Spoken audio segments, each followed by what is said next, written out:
She was a beautiful young woman and a hardworking mother of two. She was a good, supportive mother. She was truly an amazing person. She also knew how to have a good time. She liked to be out and just living her life to the fullest. Everybody just loved her. Until someone brutally gunned her down. The killer fired 5 shots. She had no way to defend herself. Oh my God, hurry, she's dying! Was it a drug deal gone wrong? They found cocaine in the car. Or a crime of passion? It's almost this moment of blind rage. Yes. Can her friends help solve the mystery? He came forward and told us valuable information.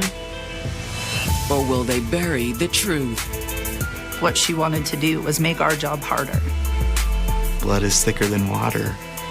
And can the police ever unravel the web of lies? There was no evidence and nothing to follow up with. You'll never understand why.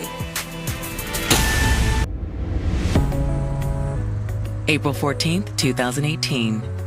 It's before dawn in Aurora, Colorado, the city known as the gateway to the Rockies.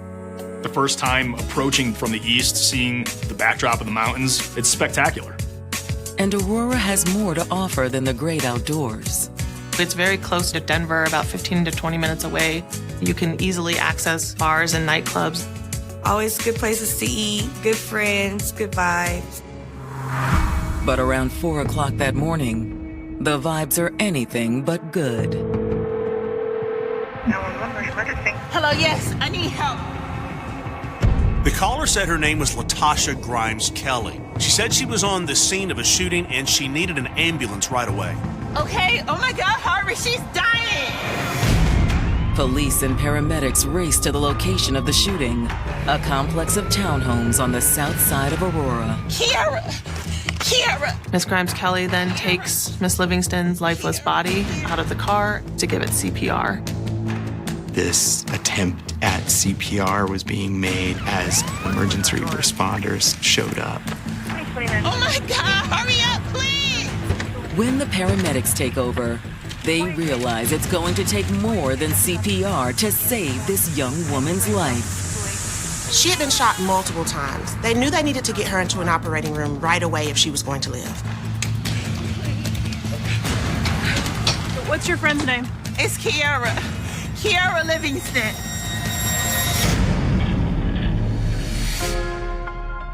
"28-year-old Kiara Livingston was a light to all who knew her. Everybody wanted to be around Kiara because she had just bomb energy and just always positive. I remember in high school, she was like the head girl, and she just took control. People just came to her. But Kiara wasn't just popular. She was also an outstanding student. She was valedictorian at high school. I was very proud of her. She was really good, very talented in a lot of different aspects. But her passion was for cosmetology. Hair was her thing. She'd do hair outside of her house. She'd have all the kids at home and do hair right there. After high school, Kiara decided to turn her passion into a career. She did get her license, and she set part of her house up into her own little beauty shop. For Kiara, following her dream was about more than just making people look good. I remember I was feeling really insecure, and she's like, let me just do your hair because I just want you to feel better. That small gesture just let me know that she wanted me to feel good, and I'll never forget that. She was such a nurturing person. Wanted to make everybody happy, make sure everybody's smiling. She was always there to support me, and it was just all love, no matter what. But true love seemed to be just out of reach for Kiara. Men just loved her. They flocked to her. Not to say that it was necessarily good for her or anything. There were a couple of guys she was serious with, and she ended up having a child with each of them. But in the end, things didn't work out. So Kiara raised her family on her own. My sister was an amazing mother, and her daughters loved her dearly. It was like she was born to be a mom. She was still looking for love, but cautiously. She was going to take her time. She didn't want to just jump headfirst into the next relationship. Instead, Kiara decided to focus on her friendships. Good morning, beautiful. Say good morning, TT. Including a new friend named Latasha Grimes Kelly. They had like a business relationship. Kiara was getting into like selling hair. Tasha was like gonna help her with that. That wasn't the only way Latasha helped her out. I think I found the perfect guy to hook you up with. Really? Yes. Who? My brother. Latasha had introduced Kiara to her brother, Cleveland Grimes, and they hit it off right away. Hey. Oh, thank you. Well, I'm gonna surprise you. Do you like living with your sister? I don't live with my sister. She lives with me. She did like him. She thought he was cool. She spent time with him. However, she was in no hurry to get serious. The relationship was more casual. She was venturing out to see maybe if it could work out between them two. Even though she was playing things safe, Kiara couldn't help imagining a future with Cleveland. He was a provider, and he made that clear to her. He always was buying everything. Like, yeah, he got me this. I'm like, you go, girl. It seemed like there was a future there. But now, in the early morning hours of April 14th, 2018, Kiara's future hangs in the balance. Paramedics on scene were working as fast as they could to stop the bleeding and get Kiara to the emergency room for surgery. While Latasha joins her friend in the ambulance, officers at the scene alert Aurora's major crimes unit. My phone rings. There's been a shooting. The victim has been transported to the hospital, but it's not looking good. As investigators arrive on the scene, they start by checking Kiara's car. The driver's side door was open and the headlights were on. You want to reach in and put this in park? Yeah. Do you have gloves? And in the vehicle's center console, they make a discovery that could give them the motive behind the shooting. There was a small amount of narcotics found in the vehicle. There was some cocaine. There were mixed stories that it was a drug deal gone bad. 28-year-old Kiara Livingston was doing her best to raise two daughters on her own in Aurora, Colorado.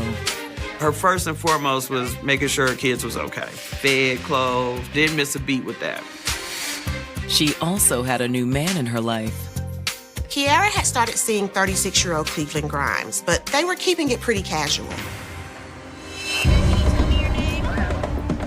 But now, in the early morning hours of April 14th, 2018, Kiara is being rushed to the hospital as paramedics fight to save her life. She had been shot multiple times in her car outside of a townhouse on the south side of Aurora. A preliminary search of Kiara's car has turned up drugs in the center console. The detectives immediately started wondering if the shooting was a robbery or maybe a dealer had ripped Kiara off. However, cocaine isn't the only clue investigators find at the scene. We got casings right here too. Okay. Right here under the wheels. 5 9mm shell casings were found just outside the driver's door and around the car. We were able to retrieve a lot of the projectiles from the seat that Kiara was in. 4 of the rounds passed through Miss Livingston. 3 of the rounds exited her body. 1 of them remained inside of her. But there's no sign of the gun that fired them. Law enforcement were never able to recover the weapon. As investigators hand the crime scene off to CSI, they get a call from the hospital. Detective Krieger. Miss Livingston was pronounced deceased. She had lost too much blood. There was nothing they could do. Before they can arrange to notify the next of kin, Kiara's family starts arriving at the scene. We started getting calls. A lot of people saying they saw her car on the scene. My youngest daughter was like, Mom, we got to go and see what's going on. I rode with her little sister, Ebony, and there was her car. She wasn't there, though. So Ebony began to scream, where's my sister at? Where's Kiara? I'm asking one of the detectives, and that's where she told me that my sister was no longer here. The news of Kiara's tragic death overwhelms her family. The officer is like, she's gone. And I was like, no, not her, not mine. While the family struggles with their grief, police canvass the neighborhood hoping to find someone who witnessed the attack. Eyewitnesses remembered hearing the gunshots and remembered hearing screaming. But none of the neighbors actually saw the shooter. The neighbors did not really have any information one way or the other about anybody involved in this incident. Investigators know they have at least one eyewitness to the shooting, though. Kiara's friend, Latasha Grimes Kelly. We go and do a more in-depth interview with her at the police station after she'd been cleared medically at the hospital. When she was informed that Miss Livingston had passed, Miss Grimes Kelly was wailing. She was devastated by this news. After giving her a moment to collect herself, the investigators ask Latasha to give them a detailed account of what happened. What she tells law enforcement is that she woke up early to get ready for work. She noticed a familiar car in the parking lot. She was going outside to smoke a cigarette and then realized it was Kiara outside. Hey girl, what you doing out here? You know Cleveland's out of town. Yeah, I know. I'm just too tired to drive. Latasha explained that it wasn't out of the ordinary for Kiara to stop by unannounced since she was in a relationship with Latasha's brother, Cleveland. Latasha tells the investigators that Kiara had come by, hoping to crash at her townhouse. She was out clubbing with her friends. She was too tired to drive home. Was your brother there last night? No. He went over to Salt Lake City to see some friends. Latasha says that while she and Kiara were talking in the car, she realized she'd forgotten her cigarette lighter and asked Kiara to borrow one. Both she and Miss Livingston were searching around the car for a lighter. How are we supposed to find a lighter here? Your car's a mess. They have one here somewhere. That was when it happened. All of a sudden, somebody just threw open the door to Miss Livingston's vehicle and just started firing bullets into the car. Latasha says she opened the door and threw herself out of the car. She never saw the shooter. Couldn't provide any kind of explanation or any description of the shooter. She was still lying on the pavement when she heard the attacker leaving in a car. Did you get a good look at the car? No. I'm sorry. She said that after she heard the car leave, she got up, she went over to the car, called 911, pulled Kiara out, and then started doing CPR. Hoping for a lead on their shooter, investigators asked Latasha for a little more background on Kiara's personal life. So her relationship with your brother, any problems there? No. No, I mean, it was still new. But they were really good together. And what about any enemies? Did she have any issues with anyone else? No. Well, maybe. Latasha says that one name does come to mind. Nikki Thompson. She pointed to one of Cleveland's ex-girlfriends who was a bit volatile. After Cleveland broke up with Nikki, she started harassing him. The harassment got worse after Cleveland started seeing Kiara. Like, Nikki got jealous and thought that Kiara was keeping her and Cleveland apart. Open the door! Had Nikki decided to eliminate her competition? She was arrested for assault. What do you mean trespass? Homicide investigators in Aurora, Colorado have learned that shooting victim Kiara Livingston was involved in a love triangle with her boyfriend, Cleveland Grimes, and his jealous ex, Nikki Thompson. a former lover of her brother could have possibly been the one that came over and shot Miss Livingston for some sort of retribution. Cleveland's sister, Latasha, tells the investigators that Nikki was extremely jealous and possessive. My brother just got tired of it. That's why they broke up. But Nikki couldn't accept that it was over.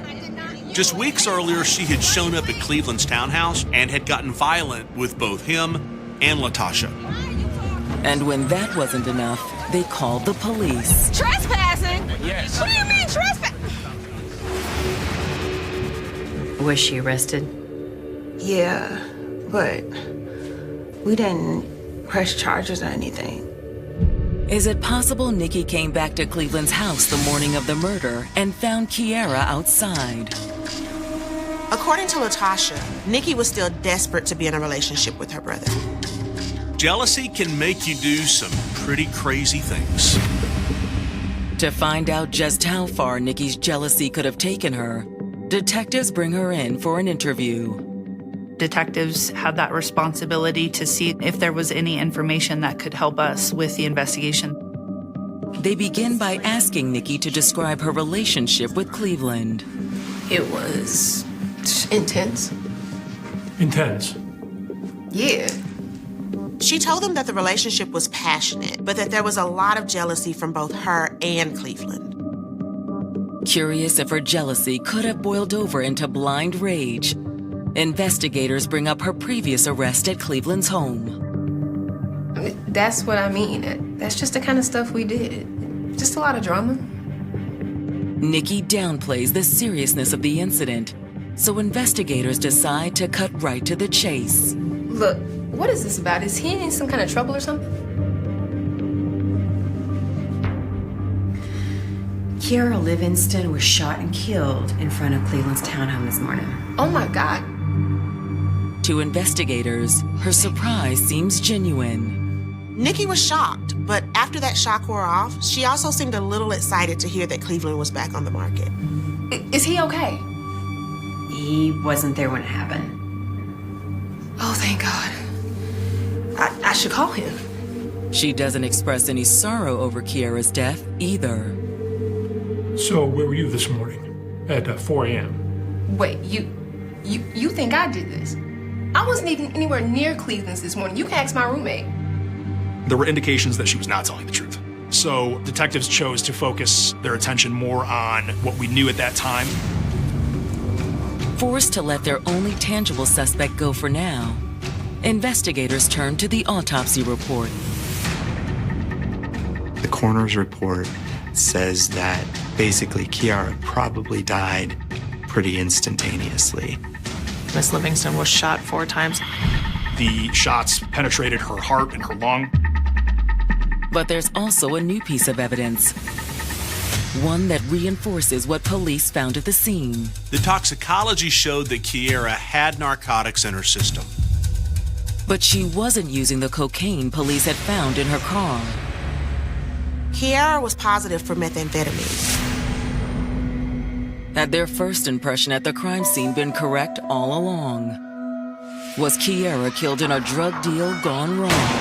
As far as street drugs go, meth is a whole different ballgame. So investigators needed to find out what Kiera's history was with drugs. For answers, they looked to Kiera's loved ones, who were still reeling from the news of her death. I couldn't even think straight. Like, why did this happen? I had no idea. Positive for drugs? Are you sure? Yes, ma'am. The drug use came as a shock to the family. They said they didn't know anything about it and hadn't seen any signs of it. That doesn't make any sense. Kiera's mother hopes her daughter won't be dismissed as just another victim of drug violence. So not let this person get away with taking my child, because I've known people that have lived like that with the not knowing. And I think that probably would be the worst feeling. My daughter. Maybe she took things a little too far. But she was a good mother. And she was definitely not a drug addict. I remember telling her that Kiera mattered and that I was going to make sure that this case was handled appropriately.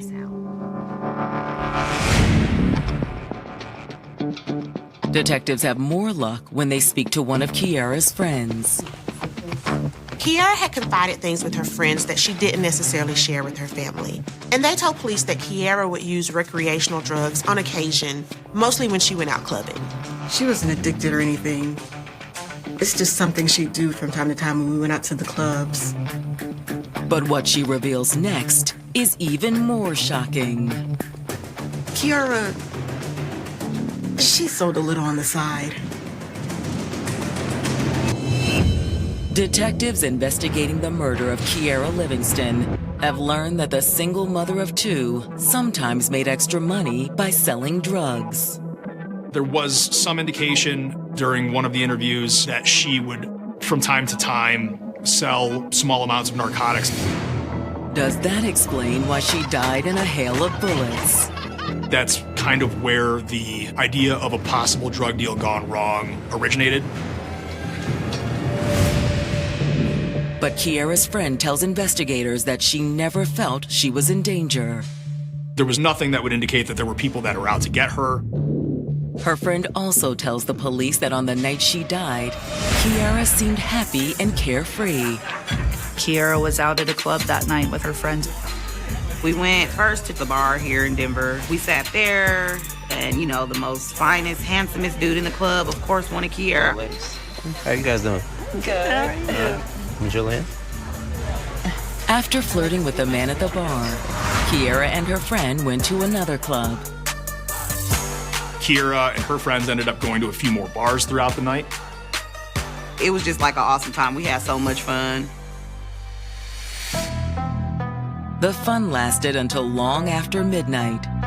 About maybe 2:32 in the morning, she proceeded to drop me off at home. She came into my house. She was in the bathroom for a while. That's when the party stopped. While she was in the bathroom, Kiara had gotten a phone call, and she didn't come out for about half an hour. Her girlfriend overheard her having what was described as a heated conversation. She could only hear, of course, one part of the conversation. But Kiara's friend has suspicions about who she was talking to. She believes that it was Cleveland Grimes. And she has a guess what they were arguing about. There was conversation about where Kiara had been and who she'd been with, and she'd obviously been out with Lexi that night at the clubs. According to her friend, that was something she and Cleveland had argued about in the past. He didn't like her going out without him. After the phone call, Kiara left. But her friend wasn't sure where she went next. Kiara decided to leave her girlfriend's house at that time, around 3 a.m. I didn't know where she was going. An hour later, she was dead. Kiara was possibly fighting with her boyfriend right before she was killed. Even though Cleveland's sister said he was out of town, that's obviously something police needed to follow up on. What's more, Kiara's friend explains that she and Cleveland weren't on the same page about their relationship. The relationship between Cleveland and Kiara had gone on for some period of time, but hadn't necessarily progressed to where Cleveland wanted it to be. But Kiara wasn't ready to make a commitment. Kiara was just trying to live her life and trying to figure out what she wanted to do. I remember one conversation a few weeks before she had passed. I had actually brought him up. I'm like, well, whatever happened to him? She was like, nah, he is too different. Did different mean something serious, or just that he wasn't her type? They didn't give me, oh, he's different, like, oh, he's crazy. I didn't get that vibe. After talking to Kiara's friend, the investigators tried tracking down Cleveland Grimes. They weren't able to reach him by phone, and he wasn't at home. Maybe he was still out of town and clueless about what had happened. Hoping to learn more about his relationship with Kiara, the detectives subpoena phone records for both of them. The phone records would not only show all of their calls, it also would show investigators all of the text messages that had gone back and forth between Cleveland and Kiara. While they wait for the records, investigators also run Cleveland's name through their database. His criminal history was quite limited, that he had a DUI, but we didn't see any violent history at all from him. He did not have felonious acts of domestic violence or assaults or attempted murders on his record. It doesn't seem that Cleveland would be capable of any kind of act like this. But then, investigators get a call from another friend of Kiera's. A woman named Brittany Rhodes had called police and said that she had information about the murder. When Brittany comes in to talk to detectives, the information she claims to have could break the case wide open. So you said you had some information for us. I've been doing some investigating on my own. Okay. She also said that she knows for sure why it happened. They got into an argument. Sick of you questioning about everything. It just blew up. But it was in fact Cleveland that was the killer. A woman named Brittany Rhodes has told detectives that she knows who fired the shots that killed her friend Kiera Livingston, the victim's boyfriend, Cleveland Grimes. Brittany told the police that she had heard Cleveland's sister Latasha had invited a number of people over to their townhouse the night of the shooting. Cleveland was with one of his friends at the house. Brittany says at some point, Cleveland and Kiera started arguing. Things became heated between the two of them. I don't know what it was about, but I heard it got ugly. And eventually, Cleveland snapped. I'm going, don't touch me. Everyone's breaking point is a little bit different. Brittany says she heard that when Kiera tried to leave, Cleveland shot her. Well, I have to tell you that doesn't fit with the eyewitness account that we have. That's what Chris told me. Ask him, he was there. Chris who? I don't know his last name, but he was all the time hanging out with Cleveland. Okay. Thank you so much for coming down and talking to us. I'll show you. Is Brittany's story true, or just hearsay and secondhand rumors? The investigators needed to interview this guy, Chris, if he existed, to get his account of what had happened. While they're trying to track him down, they receive Kiera and Cleveland's phone records from their cell providers. Their text messages confirm what Kiera's friends said about their relationship. The messages were intense. Cleveland was saying things like, "Don't ignore me like a child." Cleveland wanted a more involved relationship than Kiera did. He wanted it to be exclusive, and he did not hide that fact from Miss Livingston. In fact, he acted as if it was. He would criticize her for not texting him back fast enough, for ignoring him, for going out to bars with her friends. He would accuse her of being addicted to attention from other men. Cleveland would refer to Kiera as his wifey. He would say things like he was her husband and that she needed to respect him as such. When he didn't get the respect he wanted, he tried to force her to give it to him. He sent her text messages along the lines of, "Be careful what you ask for, you might just get it." At one point he said, "I'll beat you purple." We had text messages where he sent her a picture of a gun. You could just see the escalation. The messages prove that Cleveland had a motive to commit murder. But they also give the investigators something even more important. He asked her to come over right before the murder.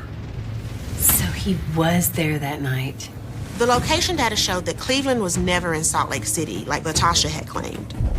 The phone records give police a new witness, too. Look at this name. Chris Floyd. Is it the man Brittany Rhodes claimed was an eyewitness? Detectives contact Chris and ask him to come in. We appreciate you coming in and talking to us. Didn't really feel like I had a choice. Chris was the person that helped investigators solve this case, but he was reluctant to do so.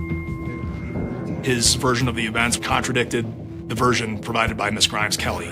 We were all hanging out at Cleveland and Natasha's that night. And Cleveland was there? Yeah. Kiera and Cleveland were in the front living room. Mr. Grimes' friend goes into the kitchen because Kiera and Cleveland had started kind of bantering back and forth with each other. The bantering turned into an argument. The friend was not in the room when Kiera and Cleveland started arguing. But he couldn't ignore it. The friend hears that the argument is escalating and comes into the living room to see what's going on. When I came back in, I saw her like mush him in his face. What do you mean? You know, kind of like that. She does not hit him or punch him or strike him, but just pushes his face. What she did infuriated Cleveland. People get caught up in these moments and it escalates. It's like this blind rage where you're not gonna stop, you're not gonna back down. Cleveland was so angry that Chris had to step in. Calm down, both of y'all. What you gonna do? Yo, back off, bro. Back off. Cleveland went up a staircase to the second floor of the townhome to cool off. Kiera then left, followed by Latasha. What did you do? Started getting my stuff together.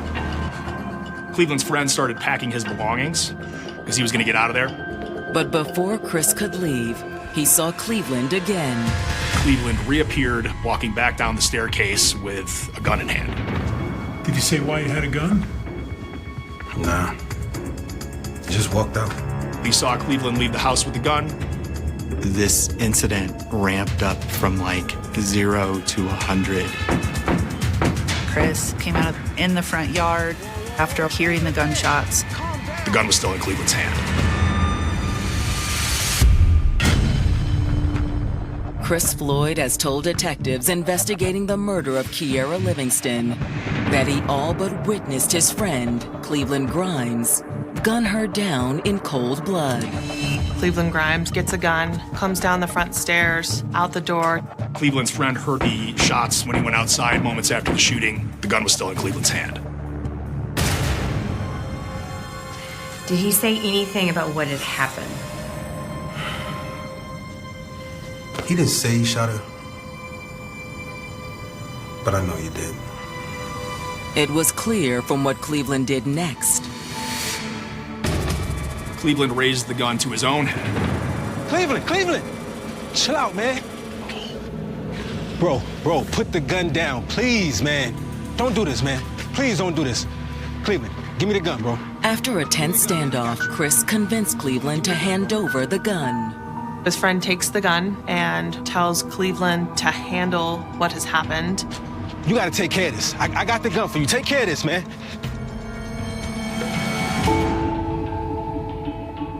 Chris tells the investigators that once he had the gun, he left. But he didn't call 911. What he told us was that he assumed that Cleveland had done the right thing and called the police, and that he did not want to be involved.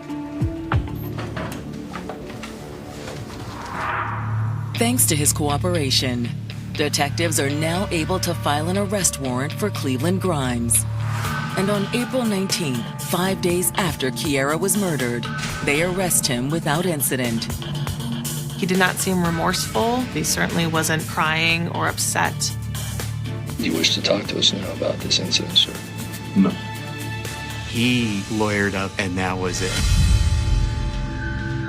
But the investigators won't need Cleveland to tell them exactly what happened that night. They found surveillance, video footage. A camera was placed that caught virtually this whole incident. To actually have video of the shooting, that doesn't happen often. At 3:15 a.m., Kiera's car pulled into a parking space outside Cleveland and Latasha's townhouse. It wasn't great video quality. It also wasn't very close, but we were able to see the vehicle when it arrived. The video matches what Chris Floyd told investigators.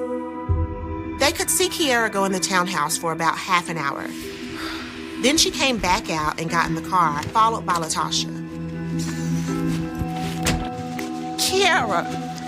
Girl. Why you didn't tell me your brother act like this? Are you crazy? Am I crazy? Is he crazy? I know you think he's talking to. No, you gotta relax. You need to talk to him. What is that in his hand?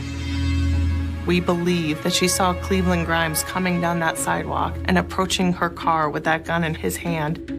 The investigators think Kiera tried to escape. You can see the reverse lights turn on in that surveillance video. She was trying to drive away. Cleveland! Ooh, right there. But it was too late. You see what looks like Cleveland at the driver's door of Kiera's car. She knew as soon as that door opened that she was not going to go home. Cleveland! What? Don't!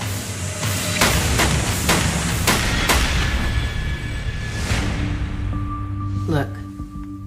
The video shows the killer firing 5 times. We were able to see the muzzle flashes when the gun was fired. And it proves that, despite what Latasha told police, the killer was no stranger. She got out of the vehicle and confronted the shooter moments after the shots were fired. Cleveland, what did you do? I can't have her disrespecting me. Cleveland! The video didn't reveal exactly what was said, so investigators could only speculate. But it clearly showed what they didn't do. No one helped Kiera. Cleveland made several trips back to the car, and his sister as well made several trips into the townhome, and this went on for about 20 minutes. As Kiera lay bleeding, Latasha and Cleveland came up with a story to tell the police. You gotta go. If I tell them you was never here, they won't ever know. We don't know exactly when Cleveland left, but we know it's before law enforcement arrived on scene. With her brother safe, Latasha finally called 911. Yes, I need help. It was 25 minutes before the 911 call was made. Miss Grimes Kelly then takes Miss Livingston's lifeless body out of the car and pretends to give it CPR as law enforcement and paramedics are arriving on scene. With the video, Cleveland's text messages, and Chris Floyd's statement all showing that she lied to the police, Latasha is also arrested. Latasha Grimes Kelly was charged with accessory to commit murder in the first degree. Had she just not called 911 for 20 minutes, we would have viewed it differently. But because she went out of her way to provide false information, we considered her to be an accessory after the fact. In June of 2019, Cleveland Grimes goes on trial in the Arapahoe County District Court.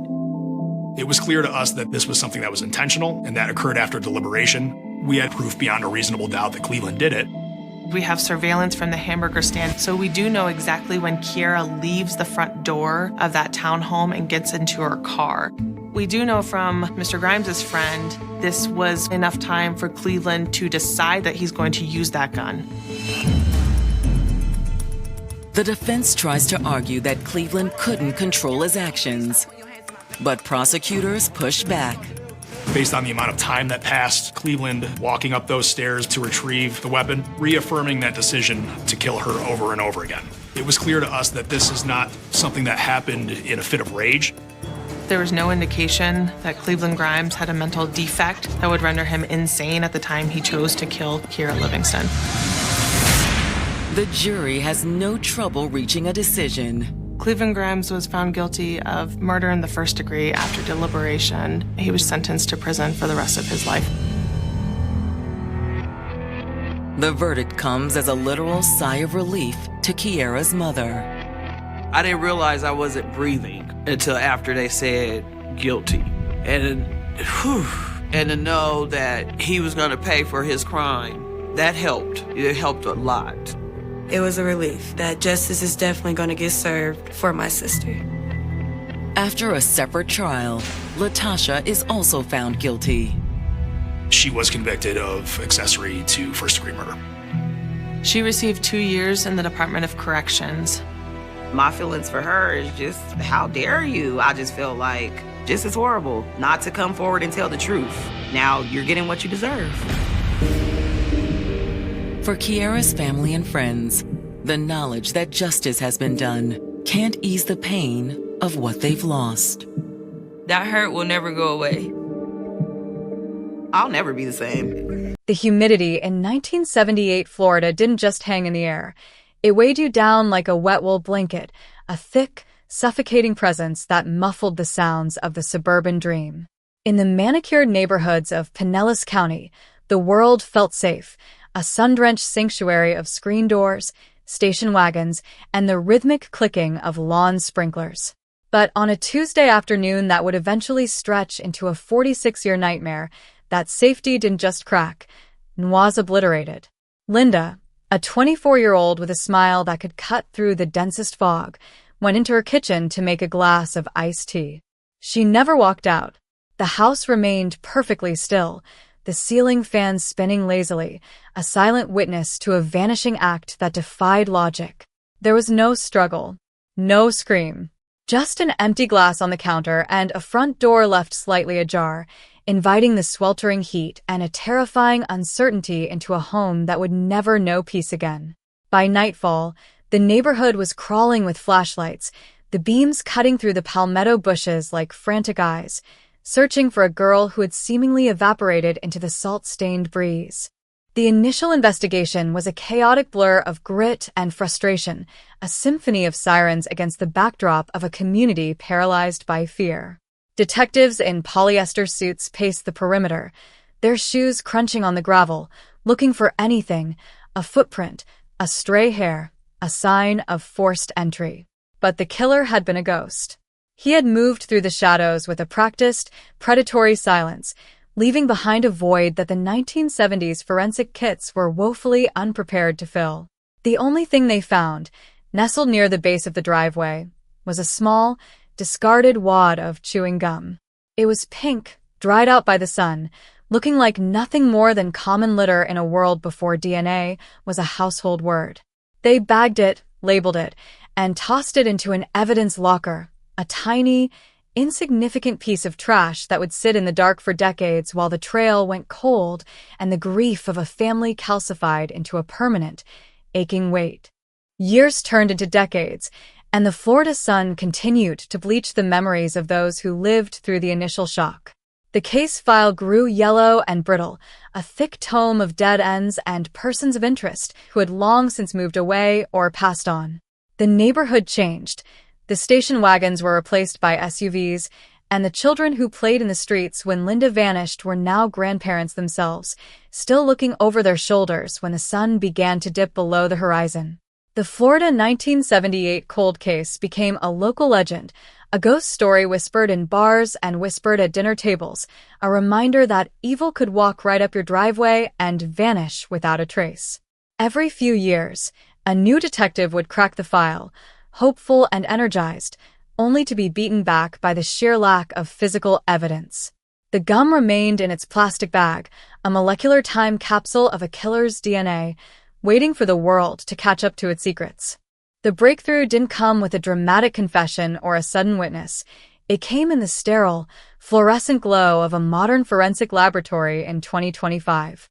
A cold case unit, armed with technology that would have seemed like science fiction in 1978, pulled the old evidence bag from the depths of the archives. The gum was no longer just trash, it was a map.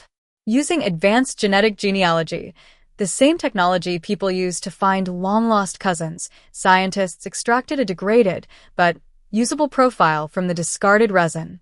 They weren't looking for a direct match in a criminal database. They were looking for a family tree. They began to build a web, connecting distant relatives, third cousins, and great-aunts, slowly narrowing the circle around a single branch of a family that had lived in the same county for over 50 years. The digital hunt was relentless, a silent pursuit through birth certificates, marriage licenses, and social media footprints, tracing the lineage of a monster who thought he had outrun time itself. The circle closed on a quiet street just 3 miles from where Linda had disappeared. The suspect wasn't a drifter or a career criminal. He was a pillar of the community. Robert, a 72-year-old retired contractor, was known by his neighbors as the man who always helped fix a leaky pipe or mow a lawn. He was the suburban grandfather, a man who had spent 46 years building a life of respectability on top of a foundation of blood. When the SWAT team descended on his driveway, the shock wasn't just in the arrest. It was in the banality of the evil. As he was led away in handcuffs, his face a mask of practiced indifference, the community recoiled. The man who had sat at their barbecues, who had waved to their children, was the same man who had stepped into a kitchen in 1978 and extinguished a life for no reason other than he could. The discarded chewing gum, a moment of careless arrogance from his youth, had finally unmasked the suburban killer, proving that while justice may be slow, the molecular ghost of a crime never truly disappears. The arrest sent a seismic wave through Pinellas County, a chilling reminder that the past is never truly buried. For Linda's remaining family, the news was a jagged mixture of relief and a renewed, sharp-edged sorrow. They had spent a lifetime wondering if she had suffered, if she had fought, or if she was still out there somewhere, a victim of amnesia or a runaway life. Now, they had the truth, and the truth was more terrifying than the mystery. She had been taken by a neighbor, a man who had watched them grieve from across the fence. The courtroom became a theater of the macabre as the details finally emerged: the clinical precision of the abduction, the cold-blooded disposal, and the decades of silence. The killer offered no remorse, his eyes as vacant as the house Linda had left behind all those years ago. The case was solved, the cold case, tag finally removed from the file, but the shadows in the neighborhood seemed a little deeper, a little darker, knowing that the monster next door had been real all along. The legacy of the 1978 case remains an open wound, even with the man behind bars. It stands as a testament to the terrifying persistence of the mundane, how a simple piece of gum can bridge a 46-year gap between a crime and its consequence. It changed the way the community looked at its elders, its history, and its safety. The Shocks community headline wasn't just sensationalism, it was a literal description of a town forced to realize that justice doesn't always bring peace. As the sun sets over the Florida coast today, the humid air still carries the scent of salt and blooming hibiscus, but for those who remember 1978, the breeze feels a little colder. The file is closed, the killer is caged, but the image of that empty glass of iced tea on a kitchen counter remains, a haunting, permanent marker of the day the suburban dream died, and the day a piece of trash finally told the truth. Even as the prison doors slammed shut on the man who had lived a double life for nearly half a century, the echoes of the investigation continued to resonate through the halls of justice. It wasn't just about one man. It was about the thousands of other files still gathering dust, the cold cases that people had given up on. The success of the chewing gum evidence became a blueprint, a spark of hope for families across the country who still look at the front door and wait for someone who will never come home. Forensic teams began revisiting lockers once thought to contain only junk, looking for that one stray hair, that one drop of sweat, that one discarded item that could break a decades-old silence.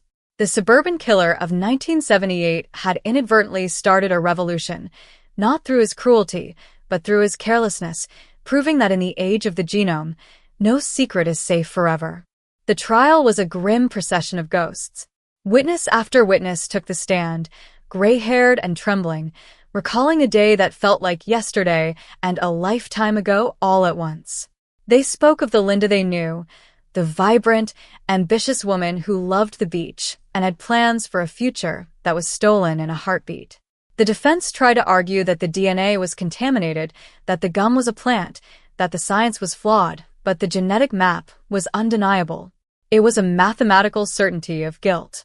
When the verdict was read, guilty on all counts, there were no cheers in the courtroom, only a heavy, collective exhale.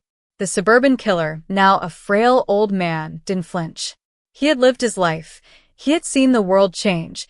He had enjoyed the sun and the sea, while Linda had remained 24, frozen in the amber of a 1978 tragedy. As the news cycle moved on and the headlines faded into the digital archives, the house where it all began stood as a silent monument.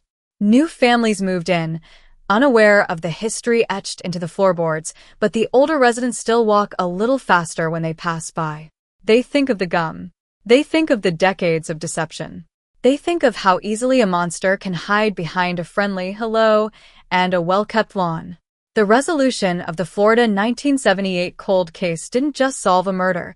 It unmasked the fragility of the world we think we know. It taught a community that the past is always breathing down your neck, and that sometimes the most significant witness to a crime isn't a person at all. It's the tiny, forgotten remnants of a moment, waiting for the light to find them. The final chapter of this story isn't written in a legal brief or a police report, but in the quiet moments of reflection for those left behind. It's in the flowers left at a memorial that finally has a definitive end date. It's in the knowledge that even after 46 years, the truth has a way of clawing its way to the surface, no matter how deep it's buried.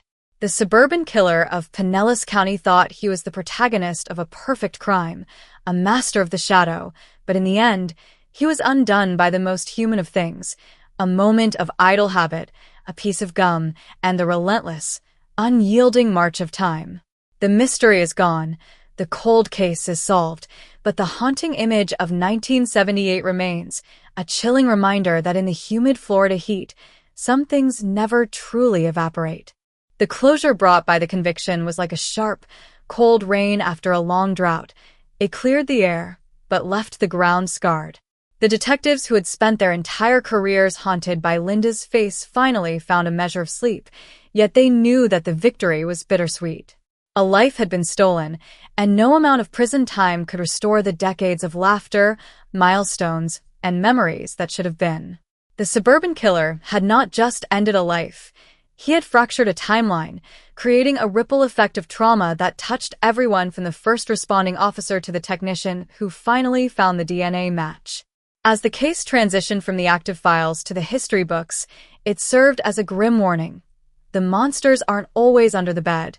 Sometimes, they're the ones helping you look for them. The sirens didn't just wail. They screamed into the humid Florida night, a jagged sound that tore through the artificial peace of the Pinellas County suburbs, signaling the end of an era of innocence. Within hours of Linda's disappearance, the perimeter of her modest home became a theater of the macabre, bathed in the strobe light pulses of red and blue that danced off the palm fronds like malevolent spirits.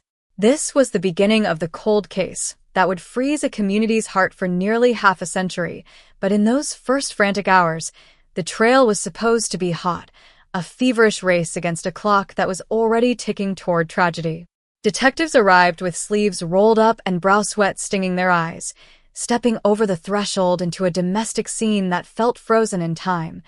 A half-peeled orange on the table, a radio humming softly in the corner, and that solitary, chilling glass of tea.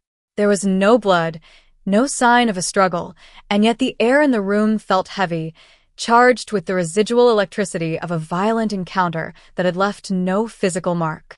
Every officer on the scene felt that prickle on the back of their neck, the instinctive realization that they weren't just looking for a missing person.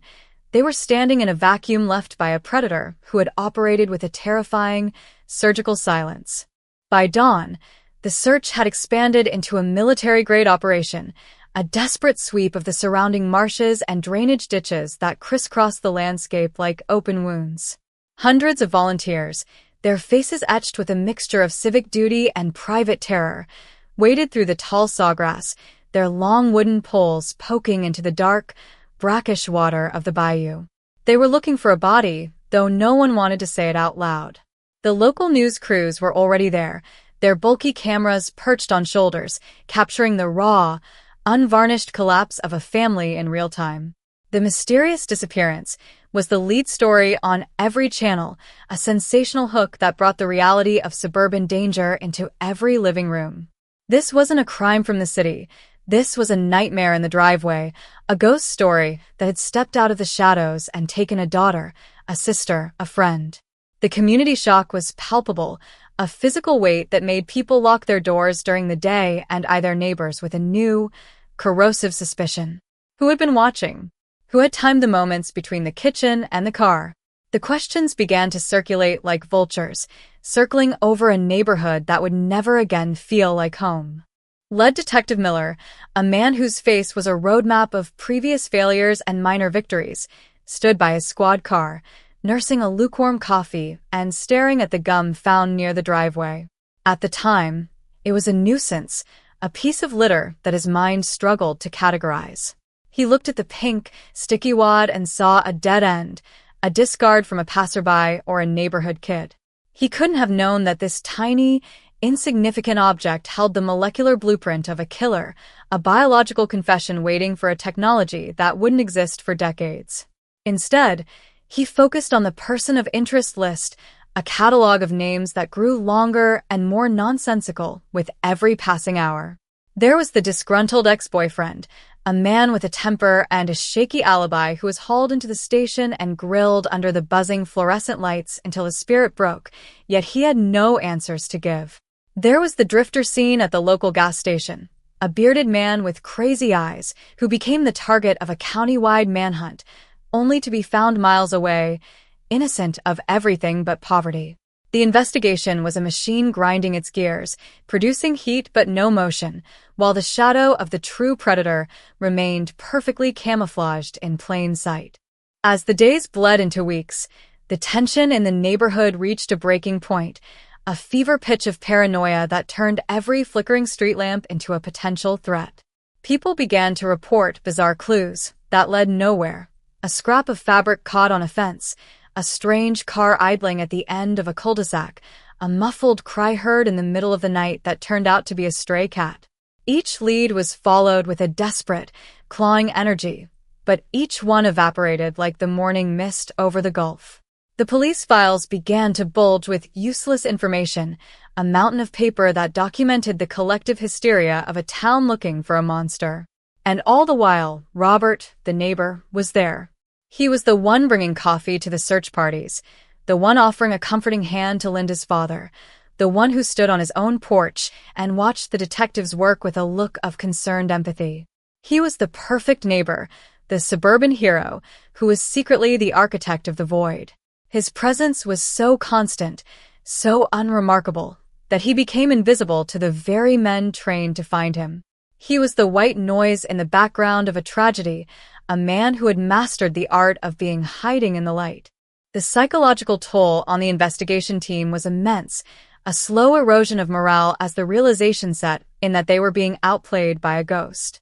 Detective Miller began to spend his nights in the evidence room, surrounded by the smell of stale tobacco and old paper, staring at the photos of Linda's smiling face. He looked for a pattern, a slip-up, a crack in the silence that had swallowed her whole.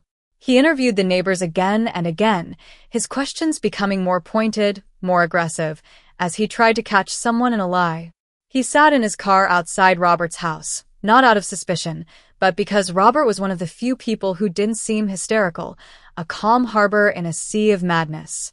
They talked about the case over the fence, the killer and the hunter, a twisted dialogue where the predator provided theories that led the investigation further into the woods.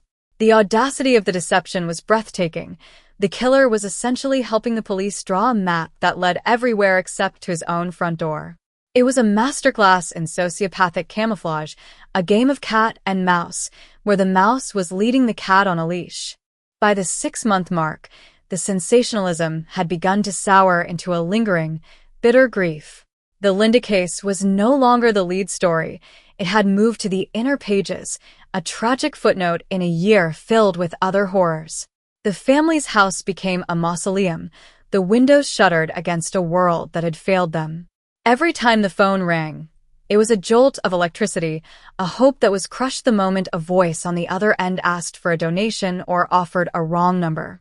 The cold case label hadn't been officially applied yet, but the ice was forming. The leads had dried up. The witnesses had repeated their stories until the words lost all meaning, and the physical evidence was nothing more than a collection of plastic bags containing dust and disappointment. The pink wad of gum sat in its locker, a silent, microscopic witness to the truth, while the man who had chewed it continued to mow his lawn, attend his church, and build a life of fabricated virtue. The community began to heal, or at least to scab over, but the scar was thick and ugly, a permanent reminder that someone among them had gotten away with the unthinkable. The frustration of the local police department turned into a quiet, simmering shame. They had been humiliated by a crime that seemed impossible, a disappearance that defied the laws of physics. They had checked the woods, the water, the basements, and the attics, and they had found nothing. The lack of a body was the cruelest part, a lingering what if that kept the family in a state of perpetual, agonizing limbo. Was she in another state? Was she being held captive? The theories grew more wild and desperate as the facts remained stubbornly absent. Rumors of cults, of human trafficking rings, of elaborate escapes began to fill the vacuum left by the truth.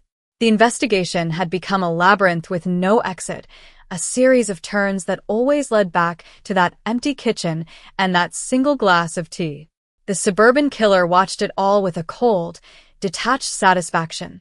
A man who had realized that as long as he stayed quiet, as long as he stayed normal, the world would eventually look away. He was the master of the long game, a predator who understood that time was his greatest ally, a force that would blur the memories of witnesses and degrade the urgency of the pursuit. As the first anniversary of the disappearance approached, the family held a vigil, a sea of candles flickering in the Florida breeze. It was a heartbreaking display of resilience in the face of total darkness. The neighborhood came out in force, a final show of solidarity before the case truly slipped into the shadows of history. Robert was there, of course, holding a candle with a somber expression, his shadows stretching out across the pavement toward the house he had violated. The irony was a jagged blade, hidden behind a mask of suburban respectability. The detectives stood on the fringes of the crowd, their eyes scanning the faces, still hoping for a tell, a sign of guilt, a flicker of remorse. But there was nothing but the sound of weeping and the distant crash of the waves. The case was effectively dead, a file to be filed away in the unsolved cabinet, a ghost that would haunt the department for decades. The gum, the DNA, the genetic genealogy, all of that was a lifetime away. For now, there was only the heat, the grief, and the terrifying silence of a killer who had disappeared back into the fabric of everyday life, leaving a community to wonder when the monster would strike again. This wasn't just a failure of police work. It was a failure of the era's imagination. In 1978, the idea that a neighbor, a good man, could commit such an act and then simply continue his life was a concept the suburban mind struggled to integrate. They looked for monsters in the shadows, for strangers in the bushes, but they didn't look at the man who fixed their plumbing. The shock that would eventually come 46 years later was rooted in this initial blindness, a collective refusal to see the evil that lived next door. The investigation had been looking for a villain from a movie, a distorted, recognizable other, while the real killer was a mirror of themselves. As the sun set on the first year of the mystery, the cold case was born, a dark seed planted in the fertile soil of a Florida suburb, destined to grow in the dark until the light of a new century finally forced it into the open. The silence was absolute, a heavy, suffocating blanket that would remain undisturbed until a discarded piece of trash finally began to speak. The 1980s didn't arrive in Pinellas County with a bang. They arrived with a slow, agonizing rot, a decade of neon and noise that did nothing to drown out the deafening silence left in Linda's wake. The missing posters that had once been vibrant yellow beacons of hope were now sun-bleached ghosts, their edges curling and peeling off telephone poles like dead skin. Rain and salt air had blurred Linda's face until she was more an abstract concept of loss than a recognizable girl, a smudge of ink on a weathered piece of paper that people walked past without a second glance. The community had moved on, or so it seemed on the surface, but the trauma had merely moved underground, settling into the foundation of every home in the subdivision. Behind the new security systems and the sturdier deadbolts, the fear remained. A low-frequency hum that vibrated in the bones of every parent who watched their child walk to the mailbox. The case of 1978 was no longer a news cycle. It was a ghost story, a cautionary tale used to keep children from wandering, a dark myth that defined the limits of suburban safety. Inside the evidence room at the precinct, the atmosphere was thick with the scent of ozone, old paper, and the metallic tang of stagnant air. Locker 402 held the remnants of a life interrupted, a set of keys, a stained notebook, and that small, unremarkable plastic bag containing the pink wad of chewing gum. In the mid-'80s, the forensic technicians looked at that bag with a mixture of curiosity and dismissal. They were starting to hear whispers of a new science called DNA profiling, a revolutionary way to catch killers using the very building blocks of life, but for the detectives on the ground, it felt like science fiction. To them, the gum was just a piece of trash that had been collected in a moment of desperate thoroughness. It sat in the dark, a biological ticking time bomb, while the technology required to detonate it was still being dreamed up in laboratories thousands of miles away. The detective who had originally bagged it had retired, replaced by a younger man who saw the case as a career killer, a black hole of wasted hours and dead ends. The file was moved to the very bottom of the stack, a weight of paper that seemed to grow heavier with every passing year of failure. Linda's parents were living in a different kind of prison, a house that had become a shrine to a moment in 1978 that would never end. Her bedroom remained exactly as it was the day she vanished. The same posters on the walls, the same perfume bottle on the dresser, the same layer of dust settling over a life that had been paused mid-sentence. Her mother had stopped going to the grocery store, unable to face the sympathetic, pitying looks of neighbors who didn't know what to say. She spent her days by the window, watching the street, her mind a fractured loop of what-ifs and if-onlys. She began to visit psychics and clairvoyants, desperate for any shred of connection, handing over her savings to charlatans who promised they could see Linda in a cold basement or a faraway city. Each vision was a fresh wound, a cruel tease that led to more empty fields and more sleepless nights. Her father, meanwhile, had retreated into a shell of stoic, alcoholic rage, spending his nights in the garage, staring at the driveway where the gum had been found, his hands trembling as he tried to reconstruct a crime he hadn't seen. The family wasn't just grieving, they were disintegrating, their bond eroded by the corrosive uncertainty of a cold case that offered no body to bury and no villain to hate. And then there was Robert. While the community shivered and the family crumbled, the suburban killer was thriving, his life a masterpiece of calculated normalcy. By 1985, he had established himself as one of the most reliable contractors in the county, a man who built the very walls that kept people safe. He was the one people called to install their new, high-tech locks, the irony of which must have tasted like wine to a man of his temperament. He got married, a quiet, local woman who saw him as a provider, a protector, a man of few words but steady hands. He had children of his own, teaching them to ride bikes on the same streets where he had once hunted, his eyes scanning the horizon not for threats, but for the next opportunity to blend in. He was a master of the mundane, attending PDA meetings and neighborhood watch gatherings, his voice a calm, reassuring baritone that lulled everyone around him into a state of absolute trust. He had buried his secrets so deep beneath his hero persona that sometimes even he seemed to believe in his own innocence. He looked at the old posters of Linda and felt nothing but a distant, clinical satisfaction. He had beaten the system, he had outrun the law, and he had done it all while standing in the center of the town square. The 1990s brought a surge of stranger danger, hysteria across America, and Pinellas County was the epicenter of a renewed panic. The rise of the 24-hour news cycle and shows like America's Most Wanted brought cold cases back into the spotlight, and for a brief moment, Linda's face appeared on screens across the country. The phone at the precinct began to ring again. Tips from armchair detectives, confessions from attention-seeking inmates, and sightings from people who claimed to have seen a middle-aged Linda living in a commune in Oregon. Each lead was a ghost, a flicker of light that vanished the moment a detective tried to touch it. The police were overwhelmed, their resources stretched thin by a new wave of modern crimes, leaving the 1978 file to gather a new layer of grime. They tried the early, primitive forms of DNA testing on some of the blood-stained items in the locker, but the results were inconclusive or contaminated, a crushing blow that seemed to prove the case was truly beyond the reach of human science. The gum, still nestled in its plastic tomb, was ignored once again, seen as too degraded, too small, too insignificant to be worth the skyrocketing costs of the new laboratory tests. As the millennium approached, the physical world around the crime scene began to change. The old ranch-style houses were being torn down or remodeled. The citrus groves that once offered cover for a predator were being paved over for shopping malls and gated communities. The landscape of 1978 was being erased, and with it, the tangible traces of the crime.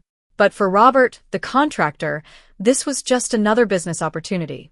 He was the one overseeing the renovations, his boots stepping on the same soil where he had once stood with a pounding heart and a dark intent. He was literally building the future on top of the past, his hammers and saws drowning out the echoes of the screams that only he could hear. He felt invincible. He was a grandfather now, a man of status, a man who had seen the world change from black and white to digital and yet remained untouched. He watched the news reports about the Green River Killer and BTK being caught decades later, and he scoffed. He wasn't like them. He wasn't messy. He wasn't obsessive. He hadn't left a trail. Or so he thought, forgetting that in a locker in a basement, a tiny piece of pink resin was holding onto his identity with a molecular grip that time could not loosen. The psychological atmosphere of the neighborhood had shifted from acute terror to a dull, chronic ache. The original residents were aging, their memories of Linda becoming intertwined with their own fading youth. To the new families moving in, she was just a name on a plaque at the local park, a tragic story from the old days that had no bearing on their modern, connected lives. But for the cold case detectives who took over the unit in the early 2000s, the case remained a professional insult. They looked at the file not as a tragedy, but as a puzzle, a masterpiece of forensic frustration. They began to digitize the records, scanning the handwritten notes of Detective Miller, looking for the one detail that everyone had missed. They saw the mention of the gum. They saw the note about where it was found, not on the street, but deep in the driveway, near the side door. It was a detail that suggested the chewer wasn't a passerby, but someone who had been standing, waiting, perhaps for a long time. It was a Manhoy KY law, a strange clue that didn't fit the profile of a random drifter. It pointed to someone who was comfortable, someone who belonged, someone who felt at home in the shadows of that specific house. The silence of the case was a living thing, a heavy, suffocating presence that seemed to grow more powerful the longer it went unsolved. It was a silence that spoke of a failure of imagination, a failure to believe that the monster could be the man who built your porch. The investigators were still looking for the other, the outsider, the deviant, while the truth was hiding in the most common place imaginable. Robert continued his life of quiet, suburban triumph, his conscience as clean as the new countertops he installed for his clients. He had survived the 70s, the 80s, and the 90s. He had survived the arrival of the internet and the birth of the digital age. He believed he had reached the finish line of his life without ever being called to account. But the cold case was not dead. It was merely hibernating, waiting for the moment when the world's technology would finally catch up to its darkest secrets. The pink gum was still there, a tiny, frozen scream in a plastic bag, waiting for the day it would be asked to speak. And when it finally did, the shock would be more than just a headline. It would be a reckoning that would tear the mask off the suburban dream once and for all. The third decade of the mystery ended with a whimper, a quiet transition into a new century that seemed to have no room for the tragedies of the past. But beneath the surface, the gears were turning. A new generation of forensic genealogists was being born, children who grew up with computers in their pockets and a fascination with the codes that make us human. They didn't see a piece of trash when they looked at old evidence. They saw a database. They didn't see a cold case as a dead end. They saw it as a challenge to be solved with a keyboard and a vial of reagent. The suburban killer was still out there, enjoying the Florida sun, unaware that the air was beginning to chill, that the humidity was no longer his friend, and that the tiny, discarded moment of his youth was about to become the instrument of his destruction. The flow of time was finally narrowing, the 46-year gap closing with the speed of a digital pulse, as the Florida 1978 cold case prepared to explode back into the light of the present day. The year 2010 didn't just bring a new decade, it brought a technological awakening that would eventually turn the cold, dead ashes of 1978 into a roaring forensic fire, though at the time, the file on Linda's disappearance remained a heavy, silent anchor at the bottom of a steel cabinet. The world had become a grid of signals and data, a place where anonymity was dying a slow death, yet the suburban killer of Pinellas County still felt like the master of his own private, dark history. Robert was now entering the autumn of his life, a man in his early 60s with a silver-haired dignity that commanded respect at the local country club and the hardware store alike. He had watched the world transition from the grainy, analog shadows of the 70s to the high-definition, hyper-connected reality of the new millennium, and he had done so with a chilling sense of invincibility. To him, the passage of time wasn't a threat, it was a sanctuary. He believed that with every friend who passed away, with every detective who retired, and with every building that was razed and rebuilt, the truth was being buried under thicker and thicker layers of geological time. He walked the same streets, breathed the same salt-heavy air, and looked at the same Gulf horizon, convinced that he had committed the perfect crime, not because he was a genius, but because he had outlasted the memory of his own evil. He was a pillar of the community, a man who had built a legacy of reliability and kindness, a man whose dark heart was hidden behind a ribcage of practiced, suburban normalcy. Inside the sterile, white-walled confines of the Florida Department of Law Enforcement, a new generation of investigators was beginning to pick through the wreckage of the past with tools that would have seemed like black magic to the men of 1978. The air in these labs didn't smell of stale tobacco or old paper. It smelled of ozone, isopropyl alcohol, and the clinical scent of progress.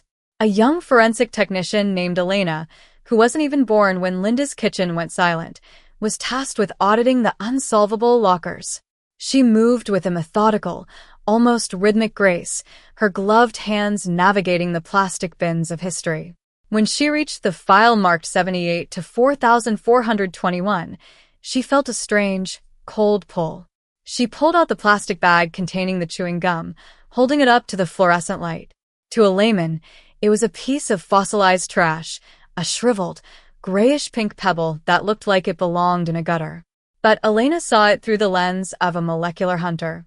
She knew that inside that hardened resin, protected from the elements by the very chemicals meant to make it chewable, were the epithelial cells of a human being, a biological signature that had been trapped in a time capsule for over 30 years. The cold case wasn't just a story to her. It was a puzzle written in the language of adenine, guanine, cytosine, and thymine, and she was determined to find the key. The process of extraction was a delicate, high-stakes surgery. In the early 2010s, touch DNA and low-template recovery were becoming the new frontier, but the gum presented a unique challenge. It was a degraded sample, a mixture of the killer's saliva and the environmental contaminants of a 1978 driveway.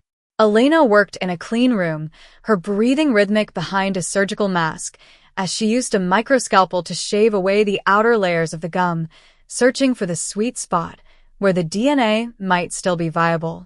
The tension in the lab was palpable, a quiet, humming energy as the centrifuge spun, separating the mundane from the miraculous. When the first digital readout appeared on the monitor, it wasn't a match. The killer's profile wasn't in CODIS, the National Criminal Database. He had never been arrested for a felony. He had never left his mark on the system. To the traditional investigators, this would have been another dead end, another reason to toss the file back into the dark. But the world was changing. The rise of consumer DNA testing was creating a new kind of database, one built not by criminals, but by ordinary people looking for their ancestors. This was the Manhoy KY law, the strange clue that would change everything. The killer hadn't just left his DNA, he had left his family tree. As the decade progressed, Robert's confidence grew into a form of arrogance. He saw himself as a survivor of a bygone era, a man who had navigated the moral complexities of the 70s and emerged unscathed. He occasionally drove past the old house, the site of his greatest triumph, and felt a surge of dark nostalgia. The house had been painted a different color, the yard redesigned, but he still saw the shadows as they were on that Tuesday afternoon in 1978. He remembered the weight of the silence, the way the sunlight had hit the glass of iced tea, and the sudden, violent transition from peace to terror. He didn't feel guilt. He felt a clinical appreciation for his own control. He was the suburban hero who had never been caught, a man who had lived a full, rich life while his victim remained a 24-year-old ghost. He believed the cold case was a closed chapter, a book whose pages had been glued shut by the sheer weight of decades. He didn't know that miles away, in a digital landscape he couldn't comprehend, his distant cousins were unknowingly betraying him, uploading their DNA to genealogy websites in search of Irish grandfathers and Viking ancestors, weaving a web that was slowly, inexorably tightening around his throat. The breakthrough finally began to simmer in 2018, following the high-profile arrest of the Golden State Killer. The world watched in shock as a monster was pulled from the suburbs using the same genetic genealogy that Elena had been advocating for in the Linda case. The atmosphere in the cold case unit shifted from resignation to a feverish, focused intensity. They weren't just looking for a name anymore. They were looking for a lineage. They took the DNA profile from the gum and uploaded it to a public genealogy database, a move that was legally gray and ethically complex, but driven by a desperate need for justice. The results were a chaotic sprawl of names, thousands of distant relatives, third and fourth cousins scattered across the country. It was a haystack made of human lives, and the needle was a man who had spent 40 years pretending to be one of them. The investigators became genealogists, tracing birth records, marriage licenses, and obituaries from the 1800s to the present day. They were building a massive, inverted pyramid of a family tree, and at the very tip, in the smallest, most modern branch, was a man who lived in Pinellas County. The digital hunt was a symphony of clicking keys and flickering monitors, a silent pursuit that traversed the entire history of a bloodline. They found a common ancestor in a small town in Georgia in the 1920s, then followed the branches as they migrated to Florida. They eliminated the women, then the men who were too young or too old in 1978, then the ones who were in jail or out of the state. The list of suspects narrowed from thousands to hundreds, then from hundreds to dozens. The tension in the unit was like a coiled spring. They were no longer dealing with a ghost. They were dealing with a family. They started looking at local property records, finding the names of the people who lived within a 5-mile radius of Linda's house in 1978. One name kept appearing, a name that felt so ordinary, so unremarkable, that it had been overlooked for nearly half a century. Robert, the contractor, the neighbor, the man who had been a fixture of the community for as long as anyone could remember. This suburban killer was no longer a shadow. He was a person with an address, a phone number, and a reputation. But a genealogical match wasn't enough for an arrest warrant. They needed a direct comparison. They needed a fresh sample of Robert's DNA to prove that the man who chewed the gum in 1978 was the same man living in the brick house on the corner. The investigation moved from the digital realm back into the physical world, a high-stakes game of surveillance and patience. Detectives in unmarked cars sat on Robert Street, watching him through tinted windows. They watched him get his mail, watched him trim his hedges, watched him go to the grocery store. They were waiting for a discarded item, a modern version of the gum that had started it all. They needed a coffee cup, a cigarette butt, a napkin, anything that held the molecular evidence of his existence. Robert, usually so careful, so attuned to the rhythm of his neighborhood, felt a strange prickle of unease. He noticed the same white sedan parked a block away for 3 days in a row. He saw the way people looked at him in the store, or perhaps he only imagined it. The invincibility he had felt for 40 years began to crack, a hairline fracture of paranoia that made his hands shake as he reached for his keys. The climax of the surveillance came on a Tuesday, the same day of the week that Linda had vanished. Robert was at a local park, sitting on a bench and eating a sandwich, enjoying the Florida sun that had been his silent accomplice for so long. When he finished, he crumpled up the wax paper and a paper napkin, tossed them into a trash can, and walked away, his gait slightly slowed by age, but still confident. As soon as he was out of sight, 2 detectives moved in, their hearts pounding with the realization that they were seconds away from solving a 46-year mystery. They recovered the napkin with a care usually reserved for religious relics, sealing it in a sterile bag. The lab worked through the night, the machines humming a low, steady tune as they compared the 1978 gum DNA with the 2024 napkin DNA. It was a 1 in a trillion match. The cold case wasn't cold anymore. It was white hot. The shock that was about to hit the community would be seismic, a realization that the monster had never left, that he had been hiding in the heart of their lives, and that the suburban hero was, and always had been, a killer waiting for the clock to run out. The preparation for the arrest was a military operation, a calculated strike designed to prevent any last-minute escape or act of violence. They knew that Robert was a man of routines, a man who valued his respectability above all else. They decided to take him in his own driveway, the same place where he had once felt so secure, the same place where he had dropped the gum that would eventually destroy him. As the sun began to rise over the palms, the SWAT team moved into position, their black tactical gear a stark contrast to the pastel colors of the neighborhood. The Florida 1978 cold case was about to reach its final, explosive resolution. The silence of the morning was absolute, a heavy, suffocating blanket that was about to be torn apart by the sound of justice finally catching up to a man who thought he was faster than time. The Shocks Community headline was already being written in the minds of the reporters, but the real shock would be the look in Robert's eyes when he realized that a 46-year-old piece of trash had finally found its voice. Robert woke up that morning feeling a sense of dread he couldn't quite name. He looked at his hands, the same hands that had built houses and destroyed a life, and saw they were liver-spotted and thin. He went to the kitchen to make a cup of coffee, the steam rising in the quiet house. He thought of Linda, as he did every morning, not with regret, but as a marker of his own longevity. He stepped out onto his porch to get the newspaper, the humid air hitting him like a physical blow. He saw the white sedan again, and this time, he saw the doors open. He saw the men in vests, the sunlight glinting off their badges, and the long, dark barrels of their weapons. He didn't run. He didn't scream. He simply stood there, the newspaper slipping from his fingers, as the 46-year facade of the suburban hero crumbled into the dirt. The cold case was over. The discarded chewing gum had unmasked the killer, and as the handcuffs clicked into place, the ghost of 1978 finally began to fade, leaving only the harsh, unforgiving light of the present day and the long, dark shadow of a life lived in a lie. The ripple effect of the arrest was instantaneous. By noon, the neighborhood was a sea of news vans and yellow tape, a spectacle of shocked community, residents standing on their lawns in disbelief. He was such a nice man, they told the cameras, their voices trembling. He helped me with my roof. He always had a treat for my dog. He was a grandfather.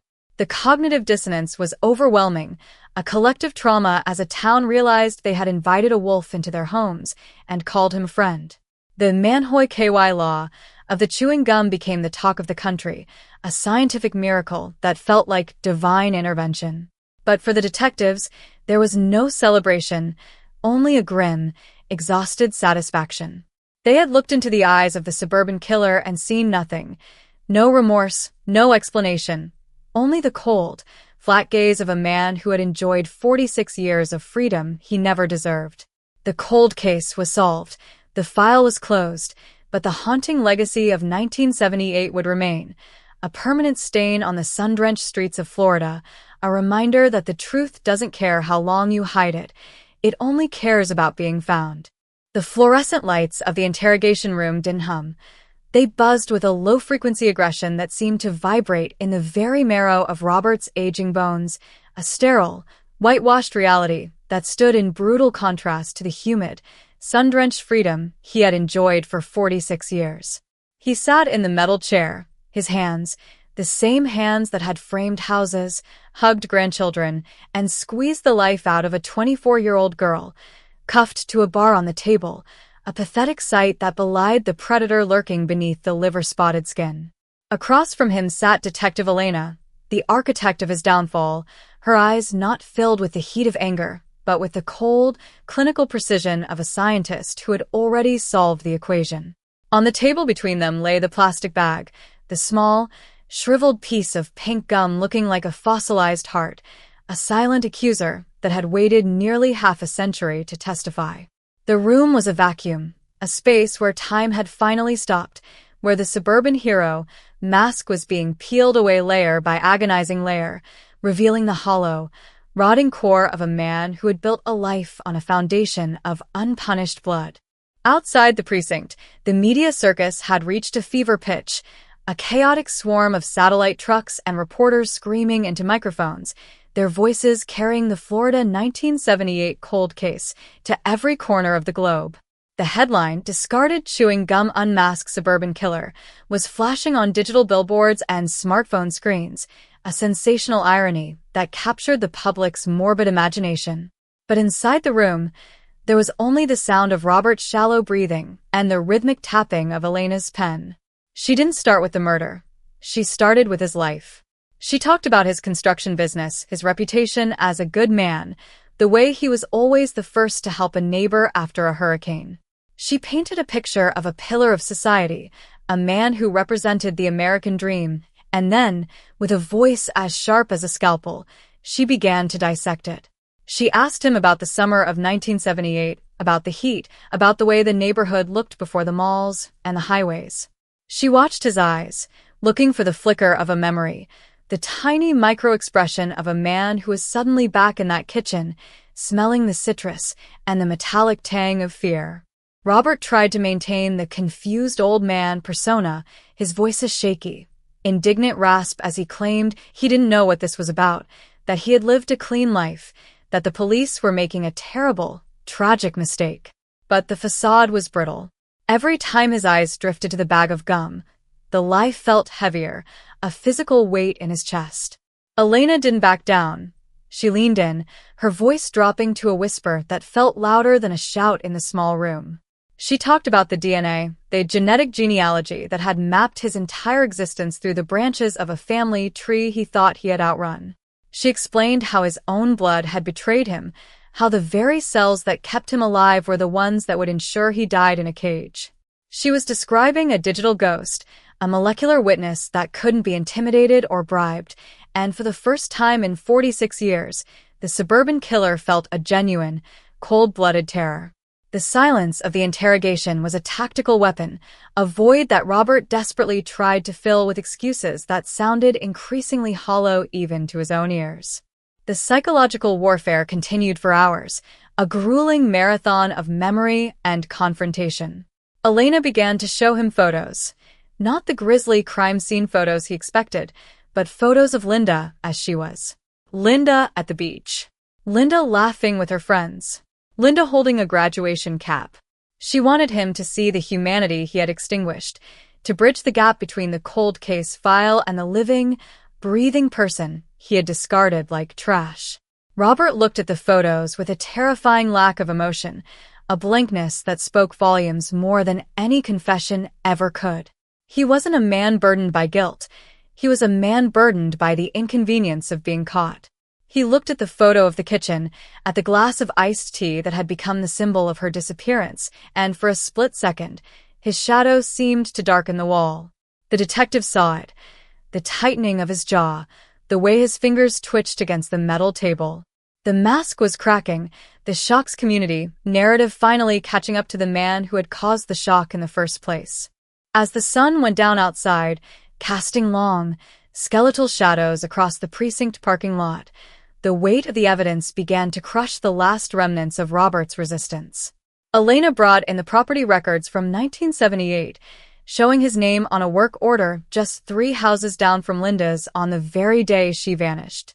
She showed him the weather reports, the witness statements that mentioned a white utility van parked near the alleyway, a van that matched the one he owned back then. She was weaving a net of circumstantial evidence around the absolute certainty of the DNA, creating a narrative that left no room for doubt. The Manhoy KY law, the strange clue of the gum, was the anchor, but the rest of the file was the chain. Robert realized that the world he had built, the respectable life he had cultivated, was being dismantled in real time. His wife, his children, his grandchildren, they were all seeing the headlines. They were all looking at the man they thought they knew and seeing a stranger, a predator who had shared their table while harboring a secret that would poison their legacy forever. The interrogation shifted from "Did you do it?" to "Why did you do it?" A descent into the dark, irrational heart of a monster. Robert stopped protesting his innocence and simply went silent, a tactical retreat into the darkness he knew so well. He looked at his hands, the liver spots appearing like stains of time itself. He thought of the 46 years he had stolen, the birthdays, the Christmases, the simple pleasure of a Florida sunset that Linda would never see. He felt a twisted sense of pride, a sociopathic satisfaction that he had won for so long that he had outplayed the system until his body was already failing. He wasn't sorry for Linda. He was only sorry that the technology of 2024 had caught up to the habits of 1978. The discarded chewing gum was a mistake of youth, a moment of idle arrogance that had finally, inevitably, caught up to him in the twilight of his life. The community outside was undergoing a collective reckoning, a painful awakening to the reality that evil doesn't always wear a monstrous face. In the bars and diners of Pinellas County, people spoke in hushed tones about the suburban killer, their voices filled with a mixture of anger and a deep, existential dread. If Robert could do this, if the man who helped fix your fence and waved at your kids could be a killer, then who else was hiding in plain sight? The cold case had become a mirror, reflecting the fragility of their social contracts and the illusions of their safety. The shock wasn't just about the crime, it was about the duration of the deception. 46 years of hello, 46 years of have a nice day, all while the secret of a girl's death was tucked away like a dusty tool in his garage. The neighborhood felt smaller, the streets more claustrophobic, as the ghost of 1978 was finally given a name and a face. In the final hours of the first day of questioning, Elena pushed a piece of paper across the table. It was a map of the county as it looked in the late 70s, a grid of groves and undeveloped land that was now buried under concrete and steel. She asked him where he put her. She didn't ask if he killed her. She asked for the location of the body, a final plea for a family that had spent decades in a state of agonizing limbo. For the first time, Robert's eyes welled with something that might have been tears, or perhaps just the dry irritation of an old man in a cold room. He looked at the map, his finger hovering over a spot that was now a shopping plaza, a place where thousands of people walked every day without knowing they were stepping over a grave. He didn't speak, but the way he looked at that specific coordinates was a confession in itself. The cold case was yielding its final, most precious secret, not to satisfy the law, but to provide the only thing left to give, a place for a family to say goodbye. The tape recorder continued to spin, the reels turning like the gears of a clock that had finally been wound up. The voiceover of this tragedy was nearing its crescendo, a story of a good man who was a monster, a cold case that was actually a living, breathing nightmare, and a piece of gum that was the most important witness in the history of Florida law. Robert sat in the silence of his own making, the light of the interrogation room reflecting off his glasses, obscuring his eyes. He was no longer a contractor, a neighbor, or a grandfather. He was a killer, unmasked and broken, a man whose legacy would be written in the DNA of a discarded habit. The shock would linger, the headlines would fade, but the image of the pink gum in the plastic bag would remain, a tiny, powerful symbol of the truth's refusal to die, no matter how much time or how much concrete was poured over it. As the detectives finally stood up to lead him to his cell, the room felt lighter, as if a great weight had been lifted from the atmosphere. The Florida 1978 cold case was no longer a mystery to be solved, it was a tragedy to be processed. The suburban killer walked with a heavy, shuffling gait, his head bowed, the weight of 46 years of lies finally pulling him toward the earth. Outside, the sirens were quiet, replaced by the steady, relentless hum of a world that had changed, a world where the shadows were no longer safe, and where the past was always just one scientific breakthrough away from the present. The Shocks community headline was just the beginning. The Real story was the endurance of justice, the persistence of memory, and the terrifying, beautiful reality that even the smallest piece of trash can eventually bring down a giant of deception. The voice of the cold case had spoken, and it wouldn't be silenced again. The walls Robert built weren't just made of wood, stucco, and Florida limestone. They were a fortress of psychological armor, a 46-year architectural masterpiece of deception designed to withstand the slow, grinding erosion of time.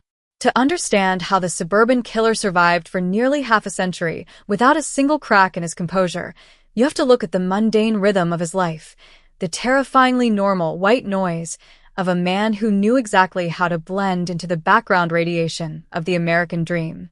Every morning for 4 decades, he woke up, kissed a wife who believed he was a saint, and drove a truck filled with tools through the same streets where he had once hunted, his eyes scanning the sidewalks with a clinical detachment that would have chilled his neighbors to the bone if they had ever truly looked. He wasn't just hiding, he was performing. He was the suburban hero who volunteered for the local watch, the man who knew every shortcut, every blind spot, and every loose floorboard in the county. The irony was a jagged, invisible blade. The community's safety was being monitored by the very predator who had shattered it, a man who used his knowledge of construction to literally build over the secrets of 1978, burying the cold case under layers of fresh concrete and new beginnings. As the news of the arrest solidified into a grim, unshakable reality, the focus shifted from the precinct to the brick house on the corner, the epicenter of the shock that was currently paralyzing Pinellas County. When the forensic teams returned, they weren't just looking for DNA, they were looking for trophies, for the Manhoy KY law that a killer of his type almost always keeps. They moved through his home with a cold, invasive precision, peeling back the layers of a respectable life like skin from a carcass. In the attic, nestled beneath decades of insulation and holiday decorations, they found a small, rusted metal box, a time capsule of a different kind. Inside were clippings from the 1978 newspapers, yellowed and brittle, chronicling the disappearance of the girl in the kitchen. He hadn't just moved on. He had curated the grief of the community, keeping the headlines like a twisted collection of medals. Every time a new cold case update appeared in the local paper over the decades, he had cut it out, a silent ritual of arrogance that proved he was still winning the game.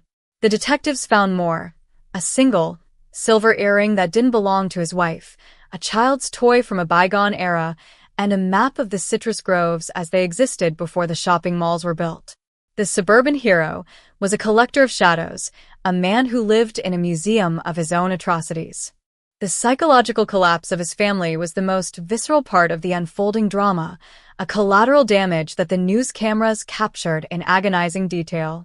His wife, a woman who had spent 40 years believing she was married to a man of integrity, was seen sitting on her porch in a state of catatonic shock, her world having been incinerated by a single DNA match from a piece of gum. Her children, now grown with families of their own, were forced to reconcile their memories of a loving, steady father with the image of the man who had dragged a girl into the darkness. Was the father who taught them to fish the same man who had extinguished Linda's light? Was the man who walked them down the aisle the same man who had left a family in a state of permanent mourning? The cognitive dissonance was a poison, a slow-acting toxin that began to dissolve the very fabric of their identities. They weren't just the children of a contractor. They were the biological legacy of a cold case monster, and that realization was a life sentence of its own. The community watched this domestic disintegration with a mixture of pity and a dark, voyeuristic fascination. The Shocks community, headline finding new meaning in the wreckage of a single household. In the legal hallways of the county courthouse, a different kind of war was beginning. A high-stakes chess match between a prosecution armed with the future and a defense clinging to the past. Robert's lawyers, expensive and aggressive, immediately went on the offensive, targeting the discarded chewing gum as a piece of junk science and tainted evidence.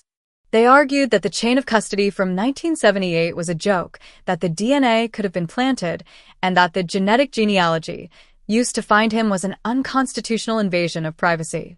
They painted Robert as a victim of a forensic witch hunt, an old man being sacrificed on the altar of a police department's desperate need for a win. They pointed to his 46 years of exemplary service to the community as proof of his character, a classic hero defense that ignored the fact that the most dangerous predators are often the ones who act the most normal. The courtroom tension was a physical pressure, a heavy, static-filled atmosphere where the ghost of 1978 sat in the front row, waiting for the truth to be validated by more than just a computer readout. The media's appetite for the story was insatiable, turning the Florida 1978 cold case into a national obsession. True crime podcasters and YouTube investigators descended on the town, retracing Robert's steps, interviewing the survivors, and looking for the strange clues that had been missed by a generation of detectives. They found people who remembered him from the early 80s, men who had worked on construction crews with him.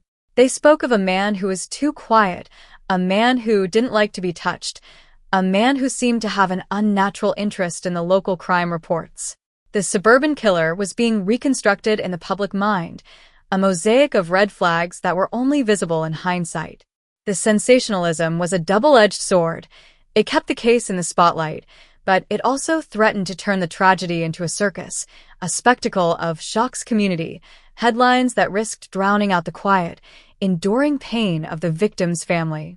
Linda's parents, now in their 80s, watched the frenzy from their shuttered house, their only wish not for fame, but for the finality of a body to bury. As the pre-trial hearings began, the suburban hero, mask continued to slip, revealing a man who was increasingly agitated and desperate. Robert no longer looked like the calm, silver-haired grandfather of the country club. He looked like a cornered animal, his eyes darting around the courtroom, his hands shaking as he conferred with his lawyers. The weight of the evidence was becoming an avalanche. The prosecution revealed they'd found more than just the gum. They'd found a partial palm print on the back door of Linda's house that had been re-examined using modern digital enhancement. It was a match. The cold case was being reinforced by a convergence of technologies, a multi-front assault that left no room for escape. The Manhoy KY law of the chewing gum had been the breach in the wall, but the rest of the forensic army was now pouring through the gap. The narrative of the perfect crime was being dismantled brick by brick, ironically by the same community that had once hailed him as a builder. The silence of the suburbs had been replaced by a cacophony of questions and a deep, gnawing sense of betrayal. People who had known Robert for decades began to question every interaction they'd ever had with him. Was that accidental touch really an accident? Was that helpful suggestion about a home repair way to scout a new target? The suburban killer hadn't just taken a life. He had stolen the peace of mind of an entire generation. The realization that they had been living next to a wolf in sheep's clothing made everyone feel vulnerable, a collective trauma that turned every hello into an interrogation. The cold case was a reminder that justice isn't just about punishment. It's about the restoration of a moral order that had been broken in 1978. As the sun began to set over the courthouse, casting long, dark shadows across the pavement, the voiceover of this tragedy moved toward its next grim chapter, the trial that would finally force the man who built the walls to watch them come crashing down. The Florida heat seemed to intensify as the trial date approached, a sweltering, airless countdown that matched the rising tension in the streets. The Shocks community narrative was no longer just about the arrest. It was about the impending confrontation with the devil. For the detectives who had spent their careers in the shadow of this failure, the trial was a chance at redemption. They worked through the nights, double-checking every detail of the Florida 1978 cold case, knowing that the defense would try to tear them apart on the stand. They looked at the pink gum in its evidence bag and saw not just a piece of trash, but a miracle. It was the only thing that had stayed the same in a world that had changed beyond recognition. It was the constant, the fixed point in a 46-year orbit of lies. The suburban killer thought he had outrun the law, but he hadn't realized that the law had been waiting for him in a molecular time capsule, a silent, sticky witness that was about to have the final word. The stage was set, the audience was waiting, and the hero was about to be revealed as the villain of a story that should have ended a long, long time ago. The gavel didn't just fall. It sounded like a gunshot in a tomb, a sharp, violent crack that echoed through the packed courtroom of Pinellas County, signaling the official end of a 46-year period of silence. The Florida 1978 cold case was no longer a ghost story whispered in the shadows of suburban porches. It was now a matter of public record, a cold, clinical autopsy of a life stolen and a lie lived. The air inside the room was thick, not just with the sweltering Florida humidity that managed to seep through the vents, but with a collective breath held for nearly half a century. In the center of this storm sat Robert, the man the community had called a suburban hero, now reduced to a frail figure in a tailored suit, his hands trembling slightly as they rested on the mahogany table. To his left sat a team of high-priced defense attorneys, their faces masks of professional indifference. To his right, a row of empty chairs that seemed to represent the void Linda had left behind. Behind them, the gallery was a sea of gray hair and wet eyes, the original neighbors, the friends who had aged while Linda stayed 24, and the family members whose lives had been permanently derailed by a Tuesday afternoon in 1978.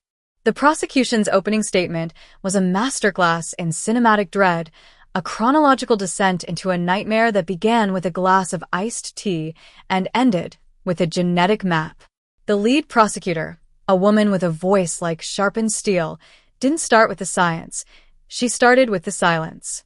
She painted a picture of that 1978 kitchen, the hum of the refrigerator, the scent of citrus on the breeze, the mundane peace of a suburban afternoon that was shattered without a sound.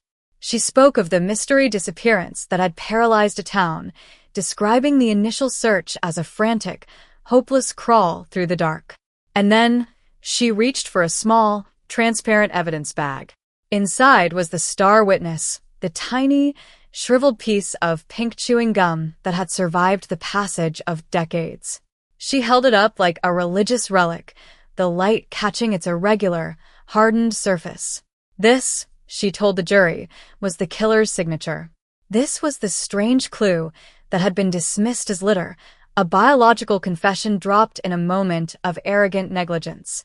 The cold case wasn't a mystery anymore. It was a story written in the DNA of a man who thought he was smarter than time itself. As the DNA experts took the stand, the courtroom transformed into a high-tech laboratory, a place where the primitive fears of the 70s were dissected by the digital precision of the 21st century. They spoke of alleles, of markers, and of the genetic genealogy that had acted as a time machine, tracing a trail of saliva from a 1978 driveway to the modern-day family tree of the defendant. They explained how the suburban killer had been betrayed by his own kin, how distant cousins who had never met him had unknowingly handed the police the keys to his cage. The jury, a mix of young and old, watched the monitors with a sense of awe and horror. They saw the charts, the overlapping lines of code that proved, with a mathematical certainty of 1 in a trillion, that the man sitting 10 feet away was the man who had stood in Linda's driveway. The defense tried to sow seeds of doubt, attacking the storage of the evidence, suggesting that the cold case locker was a place of contamination and neglect. They called it magic beans science, an attempt to dazzle the jury with complex jargon to hide a lack of physical proof. But the science was unyielding, a cold, hard fact that sat in the middle of the room like a mountain. The emotional heart of the trial, however, wasn't found in a laboratory, but in the testimony of Linda's mother, a woman who had carried the weight of this mystery disappearance for 16,800 days. When she took the stand, the courtroom went deathly still. Her voice was a fragile thread, but it held the strength of a lifetime of grief. She didn't talk about the killer. She talked about the daughter who never came home to finish her tea. She spoke of the 46 years of birthdays she had celebrated with a ghost, of the shocked community that had eventually moved on, and of the house that had become a monument to a single, frozen moment. She looked directly at Robert, her eyes searching for a flicker of the man who had been her neighbor, the suburban hero who had offered her comfort while her daughter's blood was still on his hands. The silence that followed her testimony was more powerful than any legal argument, a heavy, suffocating pressure that seemed to squeeze the air out of the room. The cold case was no longer a file. It was a face, a mother's broken heart laid bare for the world to see. The defense's strategy was a desperate, scorched earth campaign, an attempt to turn the suburban killer into a victim of a forensic witch hunt. They brought in character witnesses, men Robert had worked with, women from his church, who testified to his kindness and his steady hand. They tried to build a wall of normalcy around him, arguing that a man who had lived such an exemplary life for 40 years could not possibly be the monster from 1978. They pointed to the lack of a body, the missing physical evidence that had been lost over the decades, and the strange clues that had never been fully explained. They tried to suggest that the real killer was long dead, a drifter who had vanished into the Florida swamps, and that Robert was merely a convenient scapegoat for a police department desperate to close a high-profile failure. But every time they spoke of his heroism, the prosecution countered with a photo of the gum. Every time they spoke of his service, the prosecution showed a photo of the driveway.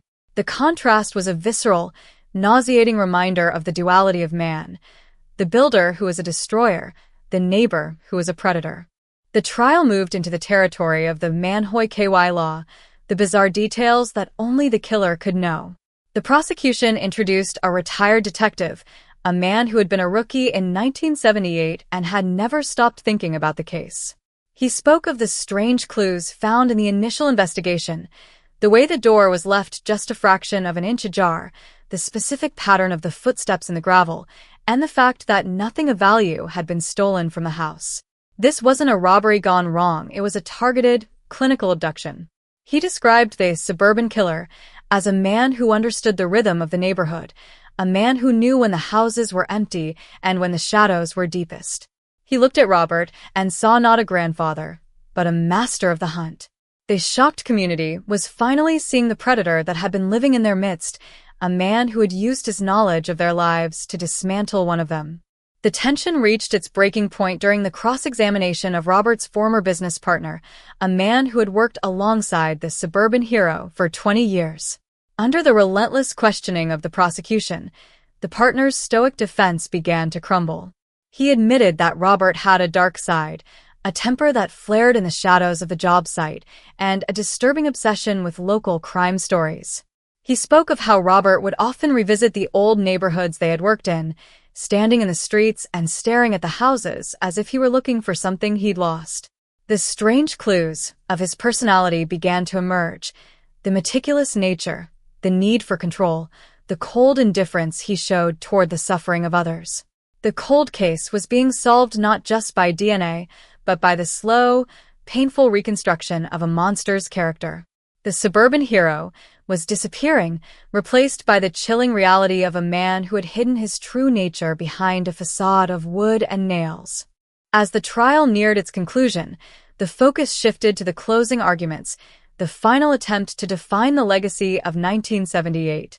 The defense pleaded for a reason, for the jury to ignore the emotional manipulation of the DNA and the tragic theater of the family's grief.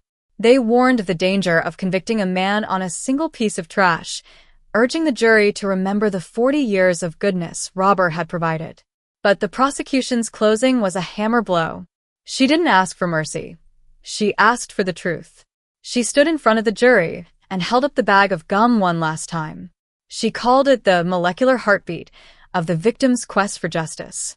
She spoke of the mystery disappearance as a debt that had finally come due, and of the suburban killer as a man whose time had run out.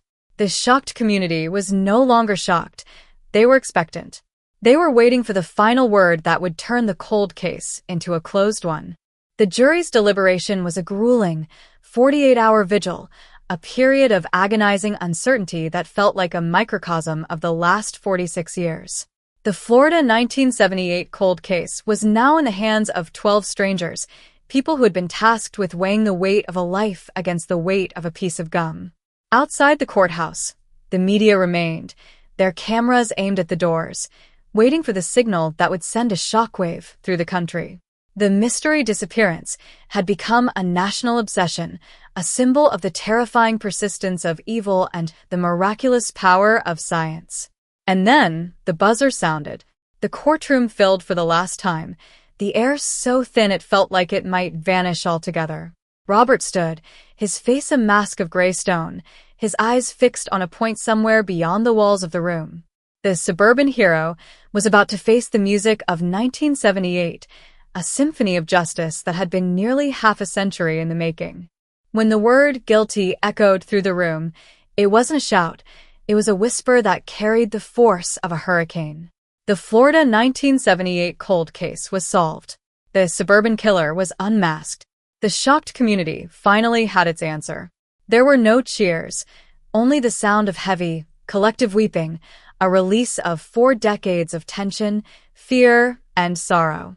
Linda's mother collapsed into the arms of her son, her quest finally over, her daughter finally found in the eyes of the law. Robert was led away in handcuffs, his shuffling gait a pathetic end to a life of calculated deception.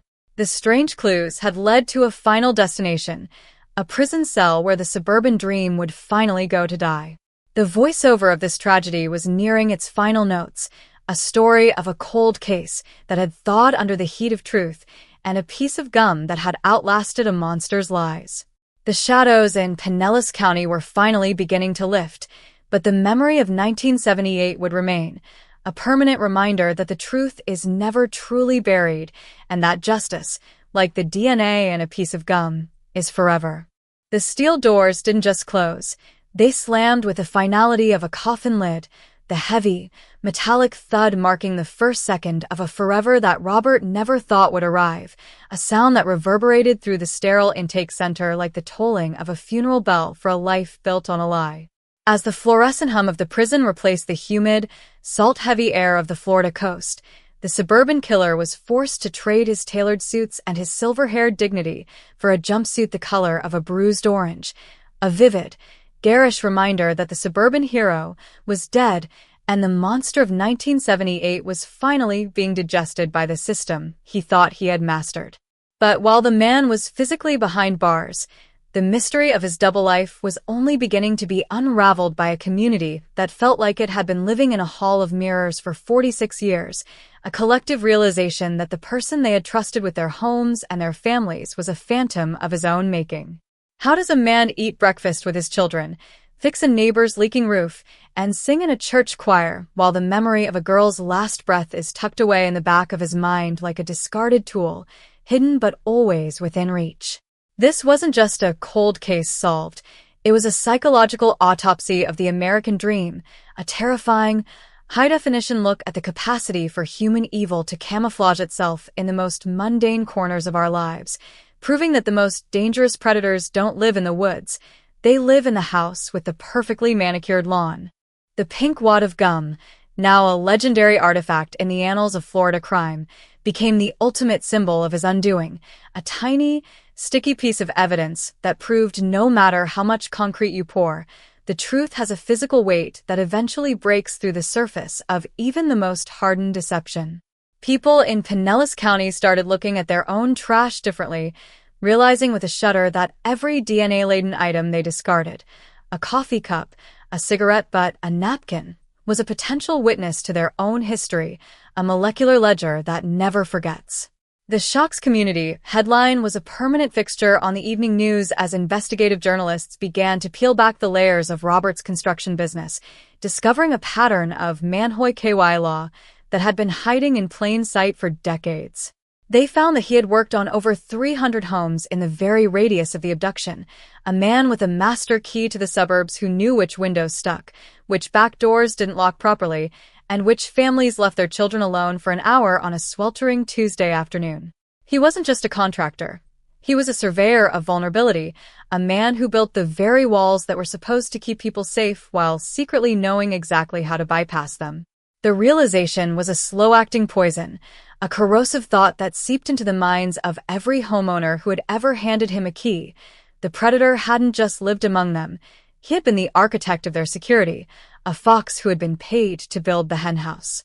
As the weeks turned into months following the verdict, the Florida 1978 cold case became a case study in the sociology of fear, a dark narrative that forced the town to confront the fragility of its own social contracts.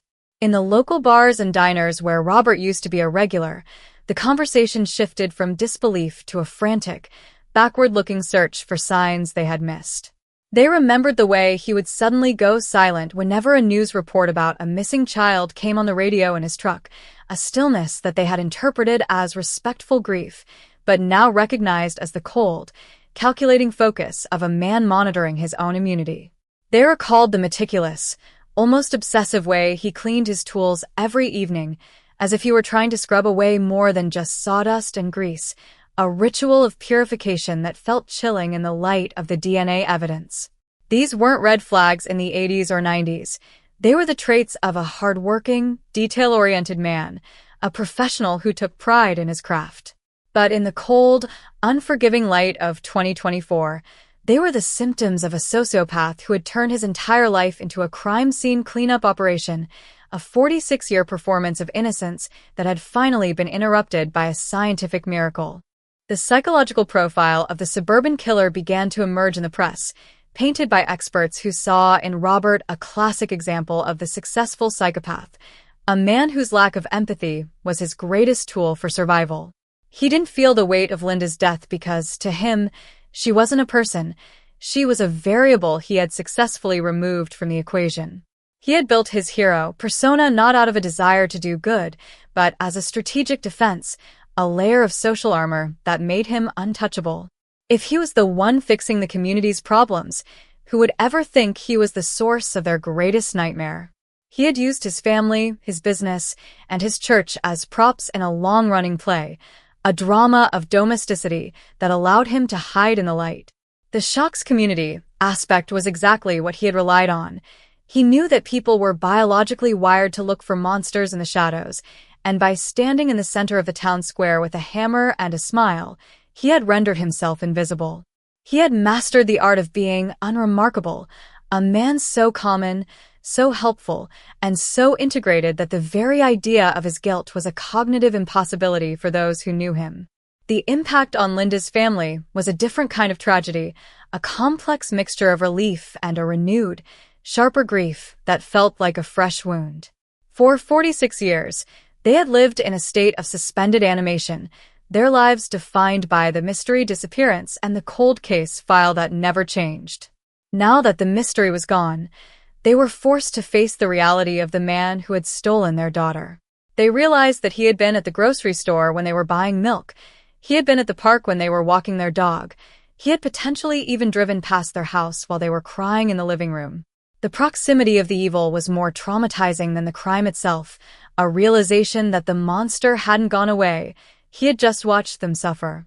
Linda's brother, a man who had spent his life haunted by the what-ifs, spoke to the cameras with a voice that was thick with a 46-year-old rage. He didn't want to talk about the gum or the DNA. He wanted to talk about the stolen decades, about the parents who died without knowing the truth, and about the sheer, arrogant cruelty of a man who could wave to a grieving family from across the street. The cold case was solved, but the damage was geological, a permanent shift in the landscape of their souls that no verdict could ever repair. Inside the prison, Robert remained a cipher, a man who refused to give the one thing the world wanted, a confession. He sat in his cell, staring at the gray walls with the same detached, clinical gaze he had used in the courtroom, a man who seemed to be waiting for a reprieve that he still believed he deserved. He was a suburban hero in his own mind until the very end, a man who had simply been caught by a trick of time. He didn't see himself as a killer. He saw himself as a survivor of an era that had finally moved on without him. The strange clues of his life were now the subject of a dozen true crime documentaries, each one trying to find the moment where he turned, but the truth was likely much simpler and much more terrifying. He had always been this way. The construction of his life was his greatest project, a 46-year structure that had stood firm against the winds of suspicion, only to be brought down by the smallest, most insignificant piece of debris. The irony of the discarded chewing gum was not lost on the inmates or the guards. He was a man who had built empires of wood and stone, only to be destroyed by a 5-cent piece of candy. The legal legacy of the case began to ripple through the Florida justice system as the Linda Protocol was established, a new mandate to revisit every cold case locker with the latest in genetic genealogy. The success of the gum extraction proved that no sample was too old or too small, a realization that sent a shiver through the hidden population of aging predators who had thought they were safe. The suburban killer had inadvertently opened the floodgates, turning every piece of litter from the 70s and 80s into a potential death warrant. The shocks community headlines began to appear in other towns as other good men were pulled from their retirement homes and their golf courses, unmasked by the molecular ghosts of their youth. Robert's crime had become the catalyst for a forensic revolution, a dark light that was finally illuminating the corners of the past where the monsters had gone to hide. The mystery disappearance was becoming an endangered species in the age of the genome, a fact that brought a grim, cold comfort to the families who had been waiting in the dark for so long. As the voiceover of this tragedy enters its final chapters, the image of Robert in his orange jumpsuit remains a haunting reminder of the duality of the human spirit. He is the man who built the neighborhood, and he is the man who destroyed its heart. He is the neighbor who fixed the sink and the predator who left the kitchen empty. The Florida 1978 cold case is a story that refuses to be forgotten, not because of the violence of the crime, but because of the silence of the aftermath. It is a story about the endurance of the truth, the persistence of memory, and the terrifying reality that the people we think we know are often just the people they want us to see. The discarded chewing gum is no longer just evidence. It is a monument to the fact that in the humid, salt-stained air of Florida, justice might be delayed, it might be buried under concrete, and it might be ignored for decades. It can never truly be discarded. The suburban killer is unmasked, the hero is a villain, and the Shocks community is finally beginning to breathe again, though they will never again look at a piece of gum on the sidewalk without thinking of the girl who went to make a glass of tea and never came back. The echoes of the case continued to vibrate in the architecture of Pinellas County as people began to realize that the buildings themselves held the memories of Robert's double life.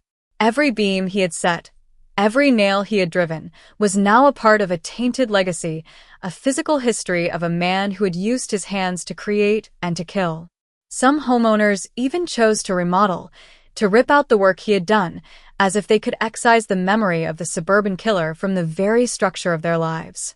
The Manhoy KY law of his career were everywhere, in the foundations of the schools, the walls of the library, and the porches of the elderly. He was woven into the fabric of the town, a dark thread in a bright tapestry that could never be fully unraveled. The cold case was closed, the file was stamped, but the Shocks community would carry the weight of 1978 forever, a community that had learned the hard way that the most dangerous secrets are the ones that are hidden in plain sight, and that the suburban hero is often just a man who knows exactly how to build a wall between his public life and his private darkness. The air inside a maximum security cell doesn't circulate so much as it stagnates, a heavy, recycled breath that tastes of floor wax and desperation, a far cry from the salt-sprayed winds of the Florida coast that Robert had inhaled as a free man for 46 years. In this new, cramped reality, the suburban killer found himself surrounded by the very walls he had spent a lifetime constructing for others, but these walls offered no shelter, only the cold, unyielding measurement of his remaining days. He sat on the edge of a thin mattress, a man who had once commanded crews of laborers and dictated the structural integrity of 1,000 homes, now reduced to a number in a system that cared nothing for his hero, persona, or his standing in the community. The transition from the suburban hero to an inmate was a violent deceleration, a sudden stop that left his mind racing through the decades of his deception, searching for the moment the foundation began to crack. He thought of the tools he no longer held, the hammers, the levels, the saws, and realized with a chilling irony that his greatest architectural achievement hadn't been a building at all, but the impenetrable fortress of silence he had maintained since that sweltering Tuesday in 1978. But even the strongest fortress can be brought down by the smallest flaw, and for Robert, that flaw was a 5-cent piece of pink resin, a discarded habit that had waited in the dark to scream his name to the world. The forensic community across the globe was still reeling from the Florida 1978 cold case, treating the chewing gum as a holy grail of biological evidence, a miracle of preservation that defied the laws of environmental degradation. Scientists in white coats and sterile masks huddled over digital microscopes, marveling at how the DNA had survived the brutal Florida heat, the humidity, and the decades of storage in a non-climate-controlled evidence locker. They called it the miracle of the Matrix, the way the synthetic chemicals in the gum had essentially mummified the killer cells, protecting the fragile double helix of his identity from the oxygen and bacteria that should have erased it years ago.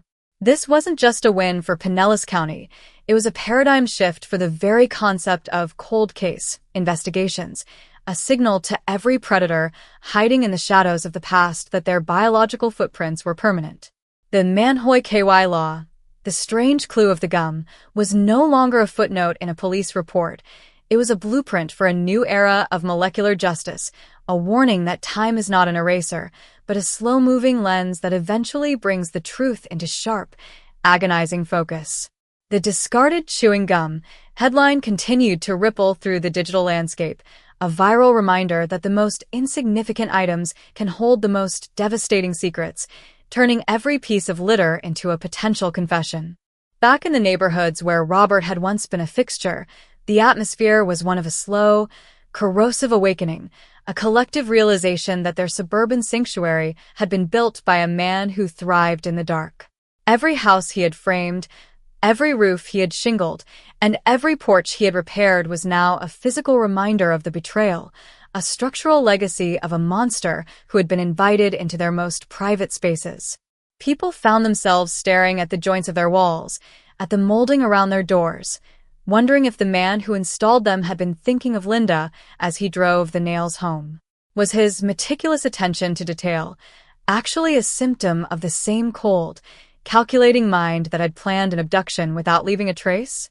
The suburban killer hadn't just taken a life. He had infected the very geography of their lives, turning their homes into monuments of his endurance. The shock community narrative evolved from disbelief to a frantic, backward-looking paranoia as neighbors compared notes on the strange clues they had ignored for 40 years. The way he always knew which houses were empty during the day, his encyclopedic knowledge of the local alleyways, and the unsettling stillness he maintained whenever the topic of the 1978 disappearance was mentioned in passing. The psychological toll on the survivors, the parents, the friends, the original detectives, was a complex, multi-layered trauma that refused to be neatly resolved by a guilty verdict. For Linda's mother, the closure was a hollow victory, a sharp, cold light that illuminated the magnitude of what had been stolen. She sat in her quiet living room, the same room where she had waited for 46 years for a daughter who never walked through the door, and looked at the photos of the suburban hero in the newspaper. She recognized the man. He had fixed her water heater in 1992. He had stood in her kitchen, feet away from where Linda had made her last glass of tea, and he had looked her in the eye and asked for a glass of water. The audacity of his presence, the sheer, cold-blooded nerve it took to stand in the epicenter of the grief he had created, was a fresh violation that felt more visceral than the murder itself. He hadn't just killed her daughter. He had taunted her with his normalcy, mocking her pain with his helpful neighbor act. The cold case was solved, but the memory of his smile as he handed her a receipt for a repair was a ghost that would haunt her until her own last breath, a reminder that evil doesn't always hide in the woods. Sometimes it carries a toolbox and offers a discount. In the digital world, the Florida 1978 cold case became a centerpiece of true crime culture, a story that was dissected and debated by millions of armchair detectives who saw in the discarded chewing gum a cinematic twist that felt too perfect to be real. YouTube channels produced long-form documentaries with high-contrast thumbnails, using words like unmasked, shocking, and miracle to draw in a generation that wasn't even born when Linda vanished. They analyzed the Manhoy KY law of Robert's life, finding old home movies of him at neighborhood barbecues, pointing out the way he stood on the periphery, his eyes always scanning, always observing. The suburban killer was a character in a national drama, a cautionary tale about the limits of human perception and the terrifying persistence of the sociopathic mind. But beneath the sensationalism and the shocks community headlines, there was a deeper, more unsettling question that resonated with everyone who followed the story. If a man can hide such a dark secret for 46 years while living in total transparency, how many other heroes are currently mowing their lawns with the blood of the past on their hands? Robert's legal team, despite the overwhelming DNA evidence, continued to file appeals, clinging to the hope that a technicality or a shift in the political climate regarding genetic genealogy would offer a way out. They argued that the discarded chewing gum was a violation of the Fourth Amendment, an illegal seizure of a man's biological property without a warrant. They tried to paint the forensic technicians as molecular cowboys who were playing fast and loose with the rules of evidence to satisfy a public bloodlust for a 40-year-old mystery. But the courts were increasingly unmoved by these arguments, recognizing that the expectation of privacy for a piece of trash dropped in a public driveway was non-existent.